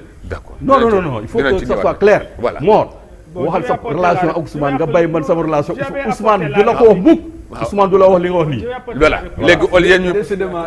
dootuñu socialiste la. non il faut que fi mu nekk nii dootuñ personnalité dañ bëggoon rek ay explication waaw ci waxtaan bi ndax war naa mën a nekk ba juboo dikk ci loolu lañ nekk ci ay principe lañ gis nañ ne ci ay principe lañ nekkoon léegi ñu bëgg a généraliser nag débat bi parce que dañoo ñëw ci dund nañu parti yi ak coalition yi après l'élection présidentielle fi ñu ci toll actuellement Lamine Seck ñu gis ne bi présidentielle bi jàlle ba léegi coow laa ngi fi biir parti yëpp la nag ak biir coalition bi yéen itam seen côté nga xam ne Benno Bokk Yaakaar gis nañ ne actuellement au niveau de l'Assemblée am na ay baat yu commencé jóg dem ci kaaw Madické waaye dem ci yeneen kaa yoo xamante ne sax ñu ngi dem ci à la base maanaam ci élection locale yi waaj a ñëw ba tax ñëpp ñu ngi jóg aussi di def ay discours yow ci njàngat bi nga am ci élection bi ñu génne tey mandat bi nga xam ne dañ ne mandat président la te kenn du ko renouveler ban taxawaay la ci Benno Bokk Yaakaar war am pour askan wu yëg na nag liggéey jot na. xam nga actuellement kenn ku nekk dafa bëgg a nekk expert te loo xam ne xamoo ko parce que boo nekkul constitutionnaliste xamoo droit da ngay xel di palmaté di wax ci loo xam ne xamoo parce que nit ñi dañuy jaawale mandat ak durée du mandat référendum bi ñu defoon wax nañ ne président de la république 2 mandats successifs la mën a am kon nan yem ci loolu Macky Sall def na un mandat de 7 ans mu ngi dugg na un mandat de 5 ans nan yem ci ne 2 mandats successifs 7 ans ak 5 ans te yaakaar naa Macky loolu lay def te Sénégal yëpp xam nañu ko pour revenir maintenant ci li kii sama grand bi wax léegi dafa wax loo xam ne c'est très important en politique ne ne l'ami d'aujourd'hui peut être l'ennemi de demain et l'ennemi d'aujourd'hui peut être l'ami de demain loolu ku nekk kuy def politique da ngay seet baat yooyu man de en âme et conscience gis naa ko fi ma nekkoon PDS ak fi ma toll actuellement parce que moi j'ai acheté ma carte du PDS en 83 des mains de Baba Sow Bass à Kaffrine ak Omar Diouf ma milité fa ba 89 ma ñëw dans le département de Bambey fekk fa vieux Aliou Diop mu yore parti bi bu baax kii dafa ñëw nekk commissaire politique ak vieux Thiam bu xombol ñu def ba benn tendance boo xam ne ñun ba ñëwee maag Pape Diouf parce que Pape Diouf maa ko jiitu ci PDS maa ngi ñëw Bambey en 89 Pape Diouf est venu en 92 ba muy ñëw Boubacar Sall la àndal ci Aliou Diop ñu ñëw ñu ne man ak Pape Diouf ay xale lan Pa Aliou Diop bi nga xam ne moom la fi Ablaye Wade woolu nan topp ci kawam màgg boo toppee ci kawam lu mu wodal mën nga ko for ci loolu la nekkoon gars yi gas di suul di gas di siil ba affaire bi dem nii en 2004 Idrissa Seck bi mu demee man toppuma ko ñu ñëw à l'Assemblée nationale di wax foofu na Lamine Seck day complot Pape Diouf parce que Pape Diouf ku baax la aussi nekkoon naa chef de cabinet wax dëgg yàlla ku jub la kii tudd na ko bi ñu defee front bi ñëw ma bokk ci front bi ma bokkoon c'était simplement pour Ablaye Wade recevoir ma lundi la woon sama sëriñ sëñ Abdou Aziz Sy Junior moom ma woo ne damaa dégg sa tur ma ne ko effectivement mu ne Ablaye Wade dina la woo na nga ko wuy ji Pape Diop woo ma nee na Ablaye Wade soxla na la Macky Sall en tant que premier ministre mu woo ma ne Ablaye Wade soxla na le mercredi Ablaye Wade m'a reçu mon papa est membre fondateur du PDS man na li may ba jàppoon yëpp bàyyi naa ko ñu teg ci ñu dellu si quelques jours muy voyager def un périple Espagne Qatar Thaïlande Koweït Sri Lanka Mozambique Madagascar yóbbuwaale ma xam nga ce qui m'a vu dans son avion mu ne ma il paraît qu'à Bambey Pape Diouf n'a rien à Bambey ma ne ko président man de en âme et conscience yàlla donga tax may wax ndombo tànk du tax ma ne diw amul dara koo xam ne sa baaya nga fa sa yaaya nga fa say jarbaata nga fa nit ñi amu fa dara dañ lay wax dañ lay nax kon fexeel ñépp ñi nga xam ne dañoo tasaaroo nga fédéré man de fen du tax ma am poste fen à l'Assemblée nationale nekk naa fa 6 ans président commission comptabilité contrôle kii xam na ko maa fa nekk 6 ans kenn changé wu ma nag dama am principe dama nit koo xam ne day wanewu parce que commission dafa am loo xam ne boo ko yoree waroo di wanewu parce que Assemblée nationale c'est une institution politique am na loo xam ne war da gën ci mbedd mi donc loolu la Khalifa xam naa ko bu baax a baax commission bi la bokkoon xam naa ko bu baax kon pour vous dire que li kii wax dafa war a nekk loo xam ne dañ koy sóoraat ci école de parti parce que parti yi dañoo amatul école nit ñi xamatul lan mooy politique da ngay jël di waxal sa nit koo xam ne du di ko wax loo xam ne ci réseau yi loo ko xam ne du jaru ko pour ndombo tànk loolu dara jaru ko man du ma fen ci politique du ma ci wax saaga nit du ma ci wax dara bañ may gagné en 2009 coalition moom ma gagné woon parce que dañoo wax ne bu gagné commune rurale am du nekkati député du nekkati sénateur yàlla bi nga xam ne mooy joxe ba ma perte sama ndombo tànk ba dañ maa jox sénateur ma nekk premier questeur donc pour vous dire que jiital yàlla daal te itam respecté man fa ma nekk ngoy itam xam naa ne am na loo xam ne li ma am ci PDS yaakaar naa ne xëy na sax duma ko waaye nag Macky it wax dëgg yàlla mu ngi liggéey gox gi nga xam ne ci la dem moo tax ñu topp ko ci association des anciens sénateurs di ko jàppale te ni ñu ko jàppale gis na ko ci élection yi parce que département Bambey commune Ngoy mooy premier suivi de la commune de Yakoukat deuxième d'accord waaw kon pour dire que ci gàttalaal loolu laa waxoon ne yéen au niveau du parti li mu mën a doon it nit ki na ànd ak ngoram xam ne li muy am suba yàlla moo ko koy jox. bu naree jeexit yàlla moo koy jeexal. d'accord voilà Lamine Seck. Voilà. waaw parce que Ibra Diouf ñoo ko bàyyi ci fànn woowu laa gis ne place yi nga xam ay place su contradiction la parce que noonu lañ leen xamee muy parti politique yi muy assemblée nationale ak yeneen institution dañ gis ne affaire yi day gën di xat léegi ba nga xam ne pour wax sa soxla wala nga indi say xalaat yokk ko ci wala indi xalaatam sa bosu warook moom mu ngi bugg a doon jafe-jafe daal maanaam yoo nga démocratie interne boobu lan moo war a jur loolu ndax yëf yi lan moo changé ci diggante bi ba doxalinu politique bi daal commencé dëppoo nii. waaw xam nga sëñ Ousmane. li sama xarit bi wax. Lamine Seck dëgg la man dama yàgg di wax ne nañu góorgóorlu di rafetal kàddu yi. di rafetal àndandoo bi.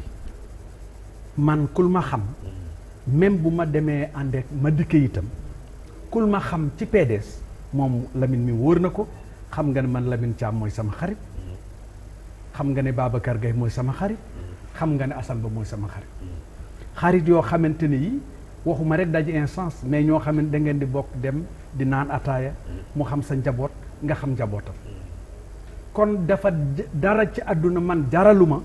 ma yëkkati baat boo xamante ne bi di ko teg waa PDS njabootu Lamine Thiam njabootu Babacar Gaye njabootu Assane Ba di ma dégg loolu du nekk lu rafet da am na sax benn mbir fii am na ci débat bi def fii la woon dañu ñëw ci problème mu Macky Sall waa ji de benn journaliste di ma laaj naa ma waaw Macky li nga ci xam nangam naa man ne man jomb naa Macky Sall ma àndaloon démb nu tàggoo la ma xam ca moom njabootam xam ne man xam naa loolu la soxnaam ma taxaw di ko wax du ma ko def man damaa bëgg nit ñi di ànd tuuti ak worma ànd ak teg ak tey ànd ak sérénité quelle que soit la situation am na loo xamante war te génn sa gémmiñ di jëm ca doomu aadama beneen bi mooy la vie démocratique gis nga parti yi da ngay xool nañuy sosoo benn nit mooy jóg ne former parti defar texte ya na mu ko bëggee loola gis nga texte parti yi la plupart du temps à 90% xam naa ne daal doon am ci les partis de gauche mais léegi amatul ñoom dañu doon débattre ci les textes matin midi et soir loola texte yi dina xaw a méngoo ak doxalin de façon démocratique dañu def benn séminaire à Abidjan sur la démocratie à l'interne à l'intérieur des partis politiques ñu invité toute l'Afrique de l'Ouest parce que Mauritanie yi ñu nga fa woon mais dañu gis ne ak dëkk réew boo ci dem fi mu ne nii même problème la lay vivre il suffit que nga génn wax loo xamante ne lii bokkul ak gis-gis ka nga xam ne moo nekk ca bopp ba ñu daal lay commencé ngeen baal ma ci terme bi tam ndëm mais ma dikke mii tey lan lañu ko commencé soowe ba mu demee bind Maître Abdoulaye Wade lettre ne ko man gis naa ne nag bunt bu nu waroon a mën a jaar pour Karim bokk ci élection yi bunt booba Macky Sall sakk na ko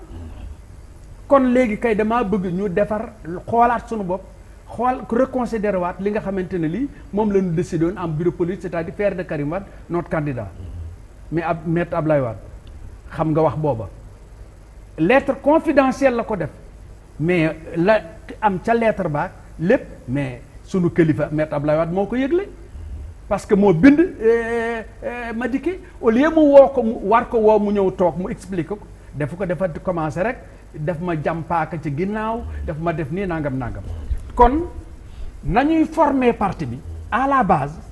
au début mooy indi jafe-jafe yi parce que dafay am ay textes yoo xamante ne yi maanaam day yeew nit ñi quelque part boo nga xamante ne yow boo waxee lu dëppoowul ak li nga xamante moom la parti bi décidé ñu daal day commencé dëkkal foo dëkkul man loolu daf ma dal dem nañ ci bo ba nu nekkee au pouvoir Maître Wade del ma woo mu ne man dama dégg ne yow tu es beaucoup plus proche de l'opposition que du pouvoir yow tu es du pouvoir ou de l'opposition ma ne ko maître mu ne ma ne ko dama la dut nax gis nga sa ministère la ñu def ñëw assemblée nationale mënuma ci ànd ak ñoom parce que bu ma ci àndee ak ñoom yow laay na saxal sa liggéey ëllëg lii moo tax ma jël position booba Pape Diop sax woo na ma bureau naa ma dangay def nii wàññil nangam ma ne d'abord il faut que le ministre présente ses excuses à la commission. Deuxièmement, il faut également que li mu nar ci parcelle lu jàngalekat yi les parcelles des enseignants dinañu ko wax parce que man mënuma nekk enseignant nekk député di défendre l'intérêt des travailleurs de façon générale ma gis ne mu ngi am nu mu bëgg a doxalee ca la nga xamante ñu ko décidé woon en 2003 ci parcelle lu jàngalekat yi loolu duma ci ànd et j'ai demandé à toute la commission les membres de la commission de ne pas voter son budget comme ça mu yem commission technique du dem sax commission des finances kon loolu dama wax ne dañu koy dal di gisee neneen dem boole ma ak Ablaye Wade mu woo ma di wax ak man ma ne ko man nekkuma ci leneen lu dul sa liggéey damay bañ nga juum parce que am na ñooñ boo leen di déglu da ngay juum. te moom sax da doon woote au moins. waaw de man del may woo. man del may woo léegi kay ba yëfee demee nag ba mu xaw a doy waar. la bàyyi woote bi parce que moom dafa taxaw comité directeur. booba noo nga fële au pouvoir mu ne Ibra Diouf ñoo ko tous les lundis il faut ngay ñëw sama bureau ñu toog waxtaan du question njàngale mi rek mais yow sa xalaat ak sa xam-xam war na nga mën di ma wax nag nuy waxtaan ci yore nu réew mi mais jour ba ma tuddee ba ma ñëwee deuxième fois tudd problème mu doom ji ma ne ko ne dellu ginnaaw parce que fi mu aw du yoon wi parce que nun dañu nu jàngal ne bàyyi du bëre ci làmb doom di ca bàkku séeréer yi ñooy wax loolu xam nga li ma la wax joolaa yi boo fa demee itam loolu la ñu lay wax te boobu gis naa ne génération du concret ñu ngi monter Karim muy aw foo xamante ne fii foofa du yoon wi mais malheureusement ba ma ko waxee keneen moo jaar ci ginnaaw ne ko waxoon naa leen ñoo ko bàyyi bëggul kii nangam foofa la lépp doxe tàbbi géej waxatuma laajatuma man ma toog jàpp sama njaabur yàlla sunu borom dama wax ne démocratie gis nga les textes yi formé parti yi yooyu moo archaïque moo dëppoo tut ak jamono te ña ne ca bopp ba mais lu am ca parti ba ñoo ko moom xam nga am na benn waaye bu ñu doon tooñ sax sunu mbokki communistes yi naa chaise ñuy toog sax Ablaye Wade lu ñu ci bind Lamine xam na li may wax donc il faut que ñu accepter n'est-ce pas cette démocratie à l'interne créer des courants xam nga bu ñu waxee PDS nanguwul courant mais kooku aussi je pense que c'est limiter le débat man dama bokk ci ñi nga xam ne dama yàgg a wax ne courant war na am ci biir parti parce que dafay tax ñooñu koy former duñu nekk bokk gis-gis du ñu mën a dem ca beneen parti mbaa ñuy dem di former ji beneen nangam dañu ne ci biir accepter la discipline de groupe mais bu wax jotee dañu leen di jox kàddu gi ñu wax la ñu xalaat ca mbir mi ak mbir ma mais ñi doon tere courant ñi doon tere courant ak ñi doon bañ courant ñoom ñoo taxawalaat seen parti est-ce que yaakaar na loolu danañ mën a taxaw ci Sénégal goo xamante ne rek bés day ñëw courant yooyu mën a nekk weccoo xalaat nangu contradiction waaw man xëy dama ci gis benn changement bu ci am gis nga la nouvelle génération les jeunes comme ñii que mu nekk PDS que mu nekk ñi ànd ak Madické ak ñeneen gis naa ne nun par exemple la ñu doon nangu démb ca sunu leader Ablaye Wade ren duñu ko nangul benn doomu jàmbur moo tax ma am yaakaar ne yëf yi dina gën a soppi dina gën a changer li dal ñoom maire Idrissa mais dafa yegg ci foofu bu jëkkoon Abdou Diouf lu mu wax ñëppay signé Tanor bëgg a ñëw jël mbub moomu man Tanor son mag la parce que son jeune frère c'est un ami à moi Mass Dieng nous on a fait l'école normale William Ponty ensemble d'ailleurs ndemti yàlla si Babacar Mbaye del ma doon wax naa ma man gis naa ne yow doo attaqué mukk Tanor bi mu nekkee assemblée nationale maa ne ko da nga xamul li tax loolu mënta ne donc moom mu bëgg a ñëw mbubboo comme mbubbu Ablaye mbubbu Abdou Diouf dafay difficile il y a des jeunes ce qu'on appelle les jeunes loups qui sont là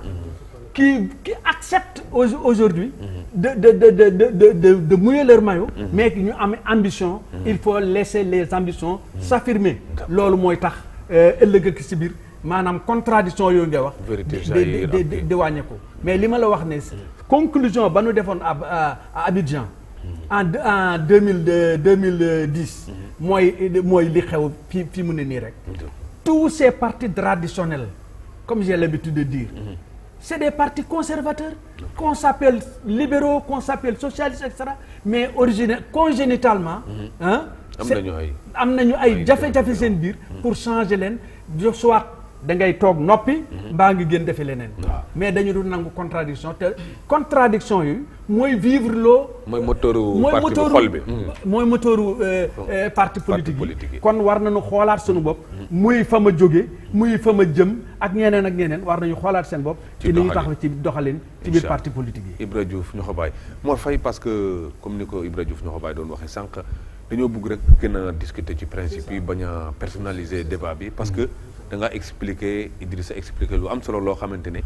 ñëpp soxla woon nañ ko ci biir parti socialiste muy ci camp Tanor muy ci seen camp waaye ñu nekk loo xamante ne lu méngoo ak jamono la ñu wër parce que boo déggee li mu wax ak li nga wax dafa mel ni tey ku ci nekk ci principe nga taxaw principe yooyu nag moo tax tey jii ñu gis ne ci doxalin laaj na aussi ñu changement boobu itam nag yéen bokk na tey yi nga xamante ne jàpp nga ne yéen a fee toog doole bi comme ni nga ko waxee ngeen am taxawaay bu ngeen am pour nit ñi mën a ñeme dellusiwaat parce que la leen fa dàq lu waroon mën a nekk la ci biir parti boobu te kenn xamul lu ko fa xaj. jërëjëf Ousmane déglu naa Idrissa sànq li mu wax xam nga ci sama wax dama insister sur le fait que man nettaliwuñu ma damaa fekkee xam nga Idrissa ci waxam muy naan dégg naa 96 muy naan dégg naa ku nekk Mbuur wax na ma man dégguma dara dama fekkee lépp xam nga bi crise bi amee léegi suivre naa Idrissa lu bari ci télévision surtout Walfadjri saa wu génnaan buy wax man bu may seetaan bu ma jàkkaarloo sama télé am lu ma métti parce que dafa am ko xam mooy institution ki ñu tànnal suñu bopp mooy suñu président Ousmane Tanor Dieng mu jiite parti bi mais Idrissa mosul wax lu dul tey rek xëy na la wax sax boo wax ji sax xaw a teggine parce que am na wax yoon boo ko waxee kilifa sax saaga nga ko seetaan naa la une reprise dama naan na waa du Idrissa mi laa xamoon ci biir parti socialiste xam ko ak grand bi pour wala ne kon romb nañu wax yi personnalisé man mi jàkkaarloog yow boo gisee man bu may débat nit ki bu fa nekkul sax du ma ko tudd moom ni mu jàkkaarloog man moo tax may wax ak moom parce que li ma dund la politique nag dafa am analyse moom nee na c'est pas parce que ndombal tànk da doon waaj a jeex moo tax ñu gëm ni war nañ wut seen saaw moom gëm-gëmam la mais man sama gëm-gëm man ni mu daan taxawee ci biir parti bi bu doon wóor na ko ni mandaam boobu bu jeexee day renouveler gëm naa ne du taxawee boobu taxawaay mais moom ndombo taxaw ko jóg dugal ci biir benn non moom loolu la wax léegi yow ban doxalin bu bees nga yaakaar ne parti war na ko parce que bëgguma ñu nekk sa diggante ak Idrissa dama bëgg ñu nekk ci avenir bi nga xamante ne ñu ngi koy xaar ci parti ak coalition bi te dañoo génne ci élection dem ci local xam nga loolu ci transition laa nekk voilà transition boobu warta yàgg parce que bëggatuma ñu dellusiwaat débat bu dama bëgg ñu wax ci parti socialiste tey ak élection yi ñu dem parce que da ngeen waxoon ne àndu nawle ak Benno Bokk Yaakaar ak Macky Sall gu ngeen ko Macky Sall tey mu ngi ci mandat boo xamante ne nee nañu duñ ko mën a renouveler dernier mandat boobu nag lan la ci parti socialiste bëgg moom la nit ñi soxla peut-être yow ne ko porte-parole parti wala secrétaire général mais am nga ci xalaat boo xamante ne yaakaar nga ne moo jaadu ci seen ànd pour mu mën a wéy aussi seen njaboot gën a yaatu parce que ku ne ngi renforcer boppam. xam nga waxtaan bi ñu doon waxtaan dafa am lu ci am solo mooy waxi retrouvailles yooyu nga xamante ñu ngi ci doon wax te boo xoolee ci point mort la nekk te boo dégloo Idrissa te man dama am loo xamante dama gëm ni mënoo am sa kilifa ci biir parti joxoo ko cër ba pare nga xalaat ni mën ngeen àgg fenn xam nga man daa am lecture bi ñuy def ñun suñu biir bu ñuy analyser actuellement dañ ni politique na nga seetlu ñaar la ab étage la day am ñiy yéeg di jaar escalier am ñiy yéeg di jaar ascenseur gis nga militants yi ñuy naan ñooy jaar ci escalier ñooñu muy naaj muy guddi muy bëccëg ñoom dara mënul leen a këf mais ñiy jaar ascenseur mooy ñoo xamante courant bu coupé rek nga ñàkk leen te PS dafa am yu ñu dund ñun yoo xamante c'est des réalités yoo xamante dañ ko dund ñun bi ñu commencé am problème mooy bi nga xamante ne am nañ ñu ñoo xam ne ñëw nañ dugg suñu biir ñu bokk ak ñoom parti bi yaatal leen ñu jiital leen ci lu bëri jox leen cër yu bëri biñ demee ba gis ni seen cër yooyu tey jii dañ koy ñàkk dañoo delluwaat parti bi à l'étape initiale te loolu lañ bañ mu dalaat ñu moo tax tey jii en dehors de Idrissa mi ma jàkkaar lool c'est-à-dire la vie du parti socialiste moo laaj ñun ñu jëm am njàngat ci parti bi li muy dund te am lu ko waral njàngat moom moo ñuy permettre ñi fi nekkoon tey jii yor socle parti bi mu jaral leen lu ne ñu fay daal leen ba nga xamante ku ñëw boo demaatee itam du am benn effet ci biir parti bi parce que parti yu bëri dañuy bëgg lu bees boo dee bees ci parti yi ngay gan dañu lay teg foo xamante ñi fi nekkoon sax ñoom dañuy sentir seen bopp ils se sentent gênés day mel ni bokkatuñu il faut que ñooñu dem ba gis ni ñoom leen indi woon nekkatu fi gisatuñ ci seen bopp ñu dem yow nga door a sax mën a toogaat di dund or nit ñi fi nekk di ay jeunes di xeex boobu li dem avenir boo xamante aussi ñoom dañ ci bëgg ñoom la. donc beesal boobu amoon candidat est-ce que bokk ci woon wala dafa mënuloon nekk xam nga affaire candidature. et puis damay jël ci loolu bondir ci li nga xam ne moom nga wax sax. day dem ba toll dugaat ci suñu ànd ak APR ci Benno Bokk Yaakaar. ci perspective yi. muy élection yi di ñëw muy local muy législative ba présidentielle. xam nga dañ àndoon ku ci nekk yor sa parti di yaatal di ubbi ba ñeneen mën a ñëw dugg ñoom Idrissa ak keneen ñu nekk famille. moo waral bi ñu demee boo tollu fenn ñu gëm ni tey ji APR bu demee PS dem gëwuma ni Macky Sall doon na am 58% yi nga xamante ne am na ko tey xëy na doon na gën a tuuti noonu ci loolu la ñaari parti yi waxtaane ba ñu gëm ni ñun Macky Sall mën na nekk candidat au parti socialiste loolu nag dara terewul tey jii ñu continuer di àndaat noonu parce que loolu mooy sunu souhait ñun parti socialiste mooy Benno Bokk Yaakaar ñu gën ko dëgëral PS di avancer di gën a yaatal di gën a dooleel moom li nga xam ne mooy organisation APR di gën a yaatal di gën a dëgëral li nga xam ne mooy organisation ñuy dem ci élection ya fu ñu tolloo ci ay élection yàlla bu dogalee PS bëgg a am candidat APR bëgg a am candidat bu fekkee dañoo waxtaan gis ne dañu bëgg a ànd xëy na bu boobaa APR sax mën na ne 2019 kat bi ñu soxlaa yéen PS yéen a ñuy jàppale woon pourquoi pas ñu jàppale leen 2024 wala ñu gis ne mënuñoo ànd PS am candidat am APR am candidat am mais retrouvailles bu waree am deuxième tour day yomb kon wala ne kon ñun ak APR du àndu du ay àndu caaxaan àndu dëgg la boo xamante ne dañ bëgg ñu gën ko dëgëral ku ci nekk nag respecté sa morom ku nekk gën a aussi góorgóorlu ci sa parti gën a defar sa parti yëg say ñooñ nga xamante foo leen woo ñu mën la fekk ci ku nekk gis ci bopp ñun loolu mooy ñun li nga xam noonu lañ percevoir l'avenir de cette coalition là encore une fois de plus ñu xam ni kilifa yi wax nañ ko boo gisee waxtaan bi sax li ma ci gën a neex mooy dañuy insister ci ànd yi ëllëgu ànd yi ñu bañ a ñaawoo parce que day yomb chaque fois boo génnee nga jël kilifa nit ki nga wax ci moom lu la neex nga xas ko yomb na nit ñi di dégg Sénégalais yi dégg tontonte bi du ko jar mais jekkul te ku joxul cër sa kilifa joxula cër or ñun gëm nañ ni képp kuy socialiste souche foo mënta dem doo fa nekk à l'aise kër gi parti socialiste la kon man kenn mësumaa dégg bi crise bi amee ba léegi mën na ko seede ma jël sama kàddu wax lu ñaaw ci moom wala ci Khalifa Sall jamais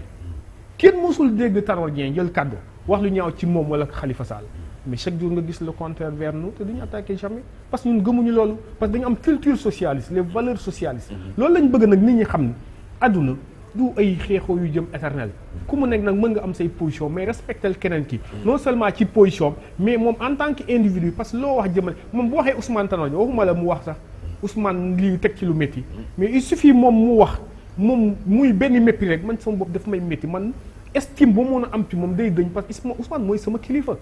moom laa wóolu moom laa jiital ku Sénégal yëpp naw la loo am ak moom problème mën nga gëm ne ku baax la mais à ce que nga koy caricaturer ay moroom ay doomam di ko dégg ay militant yooyu daal grand ñaan naa la ngeen bàyyi yooyu ngeen dem ci yeneen buñ mënee ànd nañ ànd buñ mënul dem leen seen yoon àdduna yoon dañoo gudd mais quant à yenn kaddu yi vraiment day métti militant di ko dégg ñu koy wax ci moom te Ousmane ñun dañ ko fonk ñun daa am fuñ jaar ak moom 2000 muy métti naaj bi y a personne moom kese mu nangoo yor kër gi tey ba kër gi taxaw ba ku nekk am ci espoir ab yaakaar yow à travers kër ga war nga mën a am dara ku ko joxul cër sa waay surtout que nga ñëw fekk ko ci parti bi ba tey ji nga am ay teraanga ci parti boobu nga mën a toog parce que bëgg nga leneen tax nga am noo waxee kooku ànd ak yooyu itam dina jàpp ne ëllëgee boo amaatee problème nga wax ci moom pire man vraiment yooyu mooy lecture yi ma bëgg ñun ñu am ko Idrissa parce que au-delà du parti socialiste dañu gis ne tey Sénégal toll na ci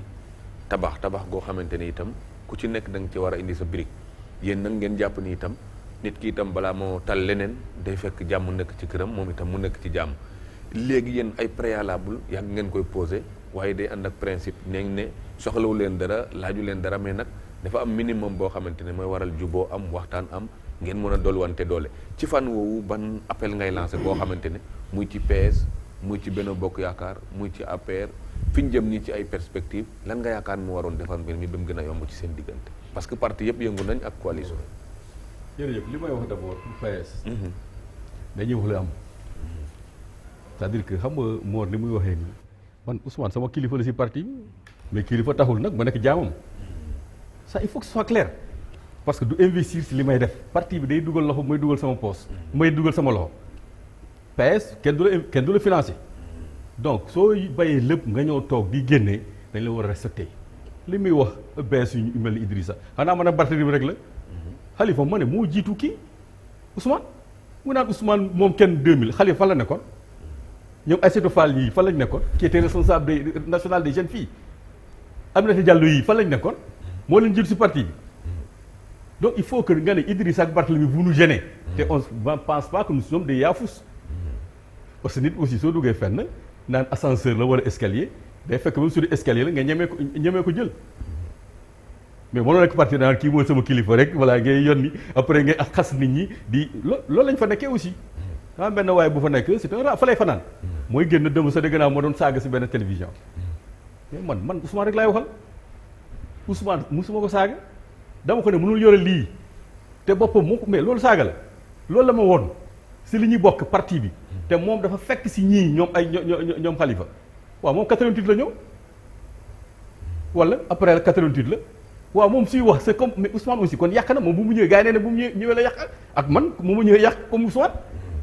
donc il faudrait aussi qu'on cherche raison garder parce que moom bu mu ñëwee la partie socialiste yi commencé yàqu faut qu'on se dise la vérité tojul fenn nag si politique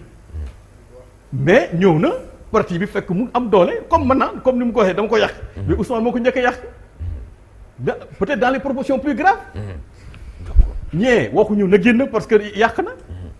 donc seen discours yooyu dañuy ragal ay nit man dama am sama personnalité dama am personnalité moo xam ne du ma nangu di ma teg li nga xam ne neexuma kooku partout sama patron fu may liggéey fu may fay par mois ñoom ñu xam nañ ko si man Idrissa man du ma tooñ alalu jàmbur neexuma du ma ko xool sax mais sama droit ak samay devoir dama koy def mu mat sëkk mais soo ma si bëggee yab nag wool ni man maay lii man maay def lan man na la c'est pas ça Ousmane nag loolu la yore parti socialiste bu nga xam ne parti patrimoine u Sénégal la ndax parti ñi nga xam ne ñoo yoroon indépendance du Sénégal ñu fekkee leen fii ñi après yore nguur bi continuer 40 ans kooku ñëpp a ko bokk dégg naa PDS yi PDS aussi parti ki patrimoine national la kenn mënu foo politique doo ko tudda waaw dañuy xool rek parce que Ousmane Tanor Dieng la neex na kii Mor man neexuma man neexul keneen du ñu wax léegi lan la laaj tey donc léegi parce que waxtaan non wax d'abord wax dëgg d'abord parce que nit soo bëgg a xam moom soo ko wan ni toujours que je suis dans les mêmes dispositions soo ñëwee li ma bëgg mooy am doo leen déggoo foo xam ne d'abord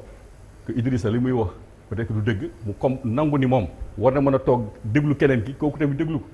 bi ñu am terrain d'entente ñu xam te la la ñu doxalee mais su dee ku nekk day naan man maa yore parti bi man maay kilifa li ma wax mooy am kii di naan non man damay ni mu si di damay opposé wu surtout dara du am beneen bi aussi est-ce que su appel bu ñu def nii bu ma la ko dañuy bëgg a napp Macky parce que poste yi ñuy def ne ko allié dafa bëre ñëw ñaari poste ministériel yi ñu am ak xaw ma PCA yi ñu am mais Macky est-ce que day wàññi du wàññi parce que ñu bëri ñëw nañu du ma fi nekk di cité ay nit ñu xam ne ñu bëri ñëw nañu xam ne war nañu mën a yor ndambul tànk léegi da ngay jéem a napp naan parti bi na ñëw et kii période de distribution la ñu nekk distribution kii ni mu si di nan lañ ko waxatee ni mu si di part yi si kii élection 2019 ñoom foofu lañ toll projection boobu la ñu am ñun man nekkuma si man gagné wu ma man anduma Macky donc man je pense à autre chose Sénégal laa gën a xalaat APR bi sama parti xaw ma ni muy doxee xaw ma lan moo fa nekk comme problème xaw ma sax leen lii ak parti socialiste parce que lien yooyu toppatoo ma ko tellement donc mënu ma si wax li ma mën a wax mooy suñu président qui a été élu lan lay xaar si moom peut-être damay ne c'est cas inédit lañu nekk c'est la première fois ñu xam ne président bi fii lay yemale du nekk candidat donc amoon na limitation mandat Abdou Diouf génnewoon na ko te boobu déggoon naa si ay débat ay 98 yooyu donc limitation boobu mu jëloon am dañ ko dindi président Macky de façon ferme ñëpp nee nañu tout est fermé maintenant donc day dem fin de mandat. Qu'est-ce qu'on a besoin? Donc moom utatul ku koy woteel ak ku wutal on a besoin de cet homme-là aujourd'hui nga xam ne dafa ñëw c'est comme ku ñëw ne dama ne ñëw pour def benn mandat. xam nga chantage yooyu du amati. institution yi dañ leen war a def xoolaat ñu wax ko bañ ko wax sénégalais yi en tout cas pas tous mais si ëpp amoon nañ problème ak seen justice surtout conseil constitutionnel yenn organe de justice dañu war a réconcilier sénégalais ak seen parce que on est en république institution yi il faut que président bi moo ko mën a parce que moom moo nekk au-dessus de ces institutions là mu fexe ba ñu réconcilier wu pour ça c'est pour vraiment la république c'est pour la démocratie ñu restaurer ko ñu restaurer aussi certaines valeurs au Sénégal parce que y a un emploi de defar et tout mais laisser aller dafa bëri jikko yi dañ ko bay de trop dama koy wax par comparaison su ma toogoon fii rek peut-être du ma ko wax à certains moments UEMOA donc je faisais toute la zone de l'UEMOA gis naa indiscipline yi gis naa comportement nit ñi mais Sénégal defe naa moom moo jël raw gaddu yi ci affaire bi parce que moom gagné na ba pare en termes d'indiscipline en termes de vraiment de non-respect de certaines choses. loolu est-ce que amul impunité absence de sanction. non du question impunité sax impunité am na mais par parloo moo ëpp c'est-à-dire la punition am na ay catégorie de personnes yoo xam ne dañu leen war a sanctionner négativement ñeneen ñi nag peut-être que moo tax ma ne utatul mandat il doit plus pouvoir protéger des gens chance la aussi si moom la grande porte moo xam ne ñëw war nañ ko tàcc pour mu génn day fekk mu def tous les Sénégalais au même niveau ku def li nga xam ne du noonu ñu rappeler la à la raison ñu sanctionner la mais téye fii bañ fii damay wax comme les collectivités locales maire yi ñu may déglu ce matin semaine laa jógee y a des gens qui me demandaient est-ce que soo nekkee maire nekk dans l'opposition duñ la téye oui et suñu la yónnee nit dañ leen naan président nee na léegi kii après mu régler seen problème yëpp nag mais c'est pas bien ñun nit soo ko falee bàyyi ko mu liggéey li ko yoon may yow nga nekk garant nag di arbitrer ay taxes par exemple nga jël Dalifort Sogas ñuy jaay yàpp abattoir la géré par des privés la loi le code général des collectivités locales article 187 la xaw ma naan sur les recettes des communes muy listé taxe d'abattage dafa am on l'aperçoit pas les gens refusent et l'État le ministre des finances refuse que ñu kii ko alors que tous les autres sont d'accord tout le monde ñoo xam ne dañ ko war a am loolu c'est une façon de mettre pression pour nga regagner un parti ou quelque chose comme ça alors que citoyen la ñuy xeex yooyu dañ ko war a bàyyi dafa war a bàyyi nag dama koy président mu veiller sur l'équilibre quoi li ñuy gérer parce que moom su demee keneen mooy ñëw il faut pas que ñu parce que man maa nekk fii bokkuñu camp yow li nga yore li la askan bi jox doo ko liggéey normalement dama lay téye parce que maa nekk sa kaw donc loolu aussi bëgg naa vraiment mu dañ et puis presse bi aussi que ñu xoolaat nan lañ koy sa waxuma presse sax mais tout ce qui est information parce que aussi dérive yi ñu ngi commencé bari dans les réseaux sociaux dañuy jël nit malmené ko def n'importe quoi dara du am que ce soit à la une des journaux wala dans les réseaux sociaux def après les gens de l'autre côté demandent l'impunité dans le code de la presse il faut ñu protéger fii il faut ñu protéger mais les citoyens aussi nga xam ne ils sont malmenés comme ça comme li muy wax diw am na doom kii mais man dama am doom moom su may attaqué dama am doom waaw non damay wax rek c'est-à-dire que da ngay wax kii day am doom mais koo gis am na doom wala am na yaay am na papa nga xam ne loo ko wax rek da koy metti te loo ko teg aussi parce que man yenn affaires yi su ma demee sama njaboot day naan mii kii ñu sonal boppam kenn faale ko ci parti bi li mu bëgg sa du am xaalis bi ñun suñu xaalisu kër gi lay yóbbu chaque fois di financer ay affaire am parce que xaalisu famille bi ngay jël c'est les bijoux de la famille ngay jël di koy yóbbu di politique et que ki ngay politiqueal di lay naan doo ko wax donc il faudrait que ñu xoolaat et les rapports aussi on peut pas créer ay 300 et quelques partis au Sénégal lépp di nekk coalition rationalisation des partis politiques il faut ñu def ko il faut ñu xoolaat ci histoire de parrainage nan lañ ko defee parce que ay nit créer parti pour dem coalition waaw doo dem bokk ci yenn parti yi fi nekk rek coalition il faut que ñu xool léegi en certain moment nan la ñu war a def ndax xalaat yëpp ñoo bokk presque waaw mais nañu am 300 listes bu ñu ko béy na parti bu nekk taxaw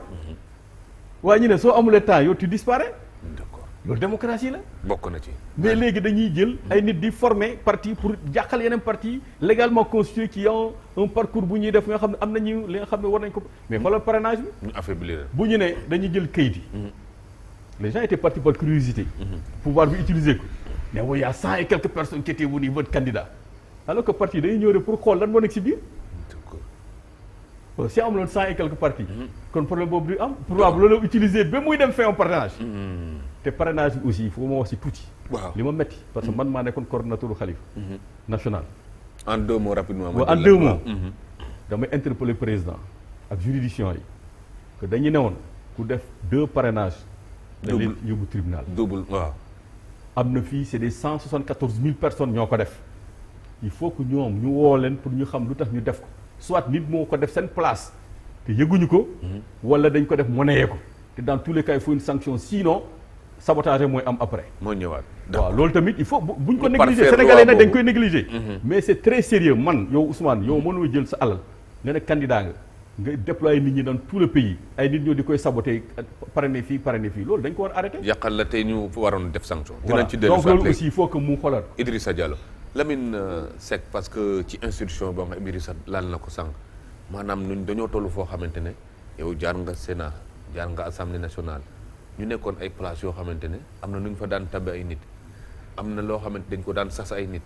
ci liggéey boobu ak ci tabin boobu est-ce que amul lu ñu ci war a soppi tey bi mu war a méngoo parce que itam ñu ngi continuer di tab ay nit ndax est-ce que liggéey bañ fay xaar yaa ngi ko fay gis wala doo ko gis ni soxal. effectivement wax naa ko si njëlbeen dama ne. assemblée nationale am na ñu bëri ñu ci wax te xamuñu fonctionnement bi nu muy doxee ñu bëri dañ ci wax xam nga au niveau de l' assemblée nationale dafa am loo xam doxin boo xam ne ma nga fa nit ñi xamuñu ko boo seetee dañu ne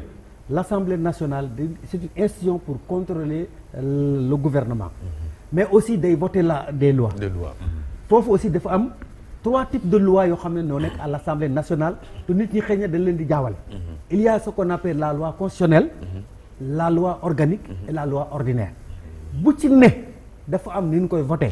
la loi constitutionnelle il faut nga am les 3/4 au moins 3/4 yi. la loi organique il faut la moitié la loi ordinaire la moitié des présents. sur le contrôle il y a ce qu'on appelle la motion de censure. la motion de censure ce sont les députés ñoom ñoo koy poser. la question de confiance c'est le gouvernement mooy wax député ne est-ce que wóolu ngeen ma motion de censure bi day koy bëgg a renverser nag day renverser. il y a maintenant ce qu'on appelle la question orale question écrite commission d'enquête parlementaire. waaye assemblée ak gouvernement àlla yowel dafa war a am équilibre gis nga dañuy wax naa indépendance mën a am ni ñu ko bëggee. parce que assemblée nationale député yi bu ñu majorité mën nañoo daane le gouvernement kon instabilité du am looloo daloon Senghor ak moom ak moom moo tax il y a ce qu'on appelle la loi Ayn Rand tu me renverses je te dissous ou bien ñu wax que la légitime défense institutionnelle loolu tax gars yi constitutionnaliste créé ko donc boo ma mënee boo ma bëggee censurer ma dissoudre la donc il faut que état bu mënee bëgg a nekk instable day am majorité à l'Assemblée nationale xëy na nag majorité boobu nan lañ koy defee moom la ñuy seete nan lañ koy defee moom la ñuy gën a seetaat parce que nee nañ manœuvre yi day bëri ba nga xam ne day influence moo tax ma ne ne mode d'élection bi baax na ci man su fekkoon ne dama doon de proposer damay proposer par exemple au niveau des départements que mu am deuxième tour mu am deuxième tour au niveau des départements ñu bàyyi liste waaw le département de Bambey bu ñu demee ne telle liste moo fa ne bu ñu demee premier tour ñu ne diw ak ñoo ñu voteel ko le deuxième tour aussi au niveau de la présidence man su ma demaatoon assemblée dinaa proposer ñu changer ko nu ñu koy changer mooy au lieu que ñu jël ñaari candidats yi jiitu dañ koy augmenter pour parce que bu ñu waxee ne ñaari candidats ñoo jiitu bu ñu jëlee kenn ki gars yëpp dañuy wër ndombo kenn ki daane ko pour liggéey ak moom duñ ko gëm ma ne woon su ma doon dem assemblée dama proposer au moins ñu jël 3 candidats bu ko defee gars yi dinañ dispersé wu jël fii waaye boo waxee ne ñaari candidats yi tey ren bu mat ki demoon deuxième tour gars yi yëpp dañuy wër ndombo daanewaat ko dem fële du ñu gëm li ñu wax dañuy wure rek jëlaat tànkam pour daanewaat ko ñu nekk instabilité boo xam ne da ngay waru léegi ma ñëw ci aussi affaire wax nañ ci affaire couplage bi waaw couplage c'est un projet nag ñu ñu jàngale en tant que directeur d'école dañ wax boo doon def un projet éducatif da ngay def est-ce que le projet est pertinent efficace et efficient est-ce que couplage bi est pertinent na man je dirais que ce n'est pas pertinent parce que Macky bi nga xam ne mooy président de la République war a jël 5 ans jël risque defaat assemblée nationale bu ñu ko daanee cohabitation mën na am en Afrique boo amee cohabitation dañuy daan stabilité am kon man kooku c'est pas selon moi c'est pas pertinent c'est pas efficace encore bu fekk c'est pas efficace dans la mesure où boo doon coupler ñetti urne ngay am ñetti urne da nga am urne locale mooy commune bi da ngay am urne département bi départemental waaw départemental conseil départemental am urne beneen législative loolu te législative mënoo wax ne la liste lañu am au niveau des communes aussi mën nga am 10 listes dans une commune matériellement daal dina xaw a c'est pas possible donc ce ne sera pas efficace man daal su doon man comme fal nañu ko daal nan xam ne moom la ñu fal benn mandat bi lay dese nañ ko bàyyi comme kii wax na sax ne am na benn affaire boo xam ne wax na ko c'est très important nee na Macky kenn mënatu koo chantage te Macky nit la koo xam ne kenn du ko chantage parce que wax na ne résultat yi yor naa leen gox bu ne dinaa ko xoolaat ko ñi ma sanctionné dinaa seet la tax ñu sanctionné ma ñi ma voté dinaa seet li tax ñu votel ma kon Macky moom ku ko xam ne kenn du ko chantage d'autant plus que benn mandat bi la xam naa ne dina ko doxe àndam ak ñii nag ànd la boo xam ne ànd nawleel la lañ koy waxee nan gagner ensemble gouverner ensemble xëy na sax nekkuma dara ci parti socialiste waaye nag gisoon naa maal nga ànd ak nit ñi 7 ans ngay créer waat candidature de def campagne kon yaakaar naa boo demee ci àll bi lan ngay wax xëy nag loolu moo leen guidé woon peut-être Tanor di wax ne na am suñu benn candidat ñeen ñu aussi xëy na dina amoon seen gis-gis loolu nag xaw ma ci dara waaye man daal couplage bi d'accord ma ci parce que c'est pas pertinent c'est pas efficace et c'est pas efficient ci côté sanction bi nga Idrissa wax na ko itam nee na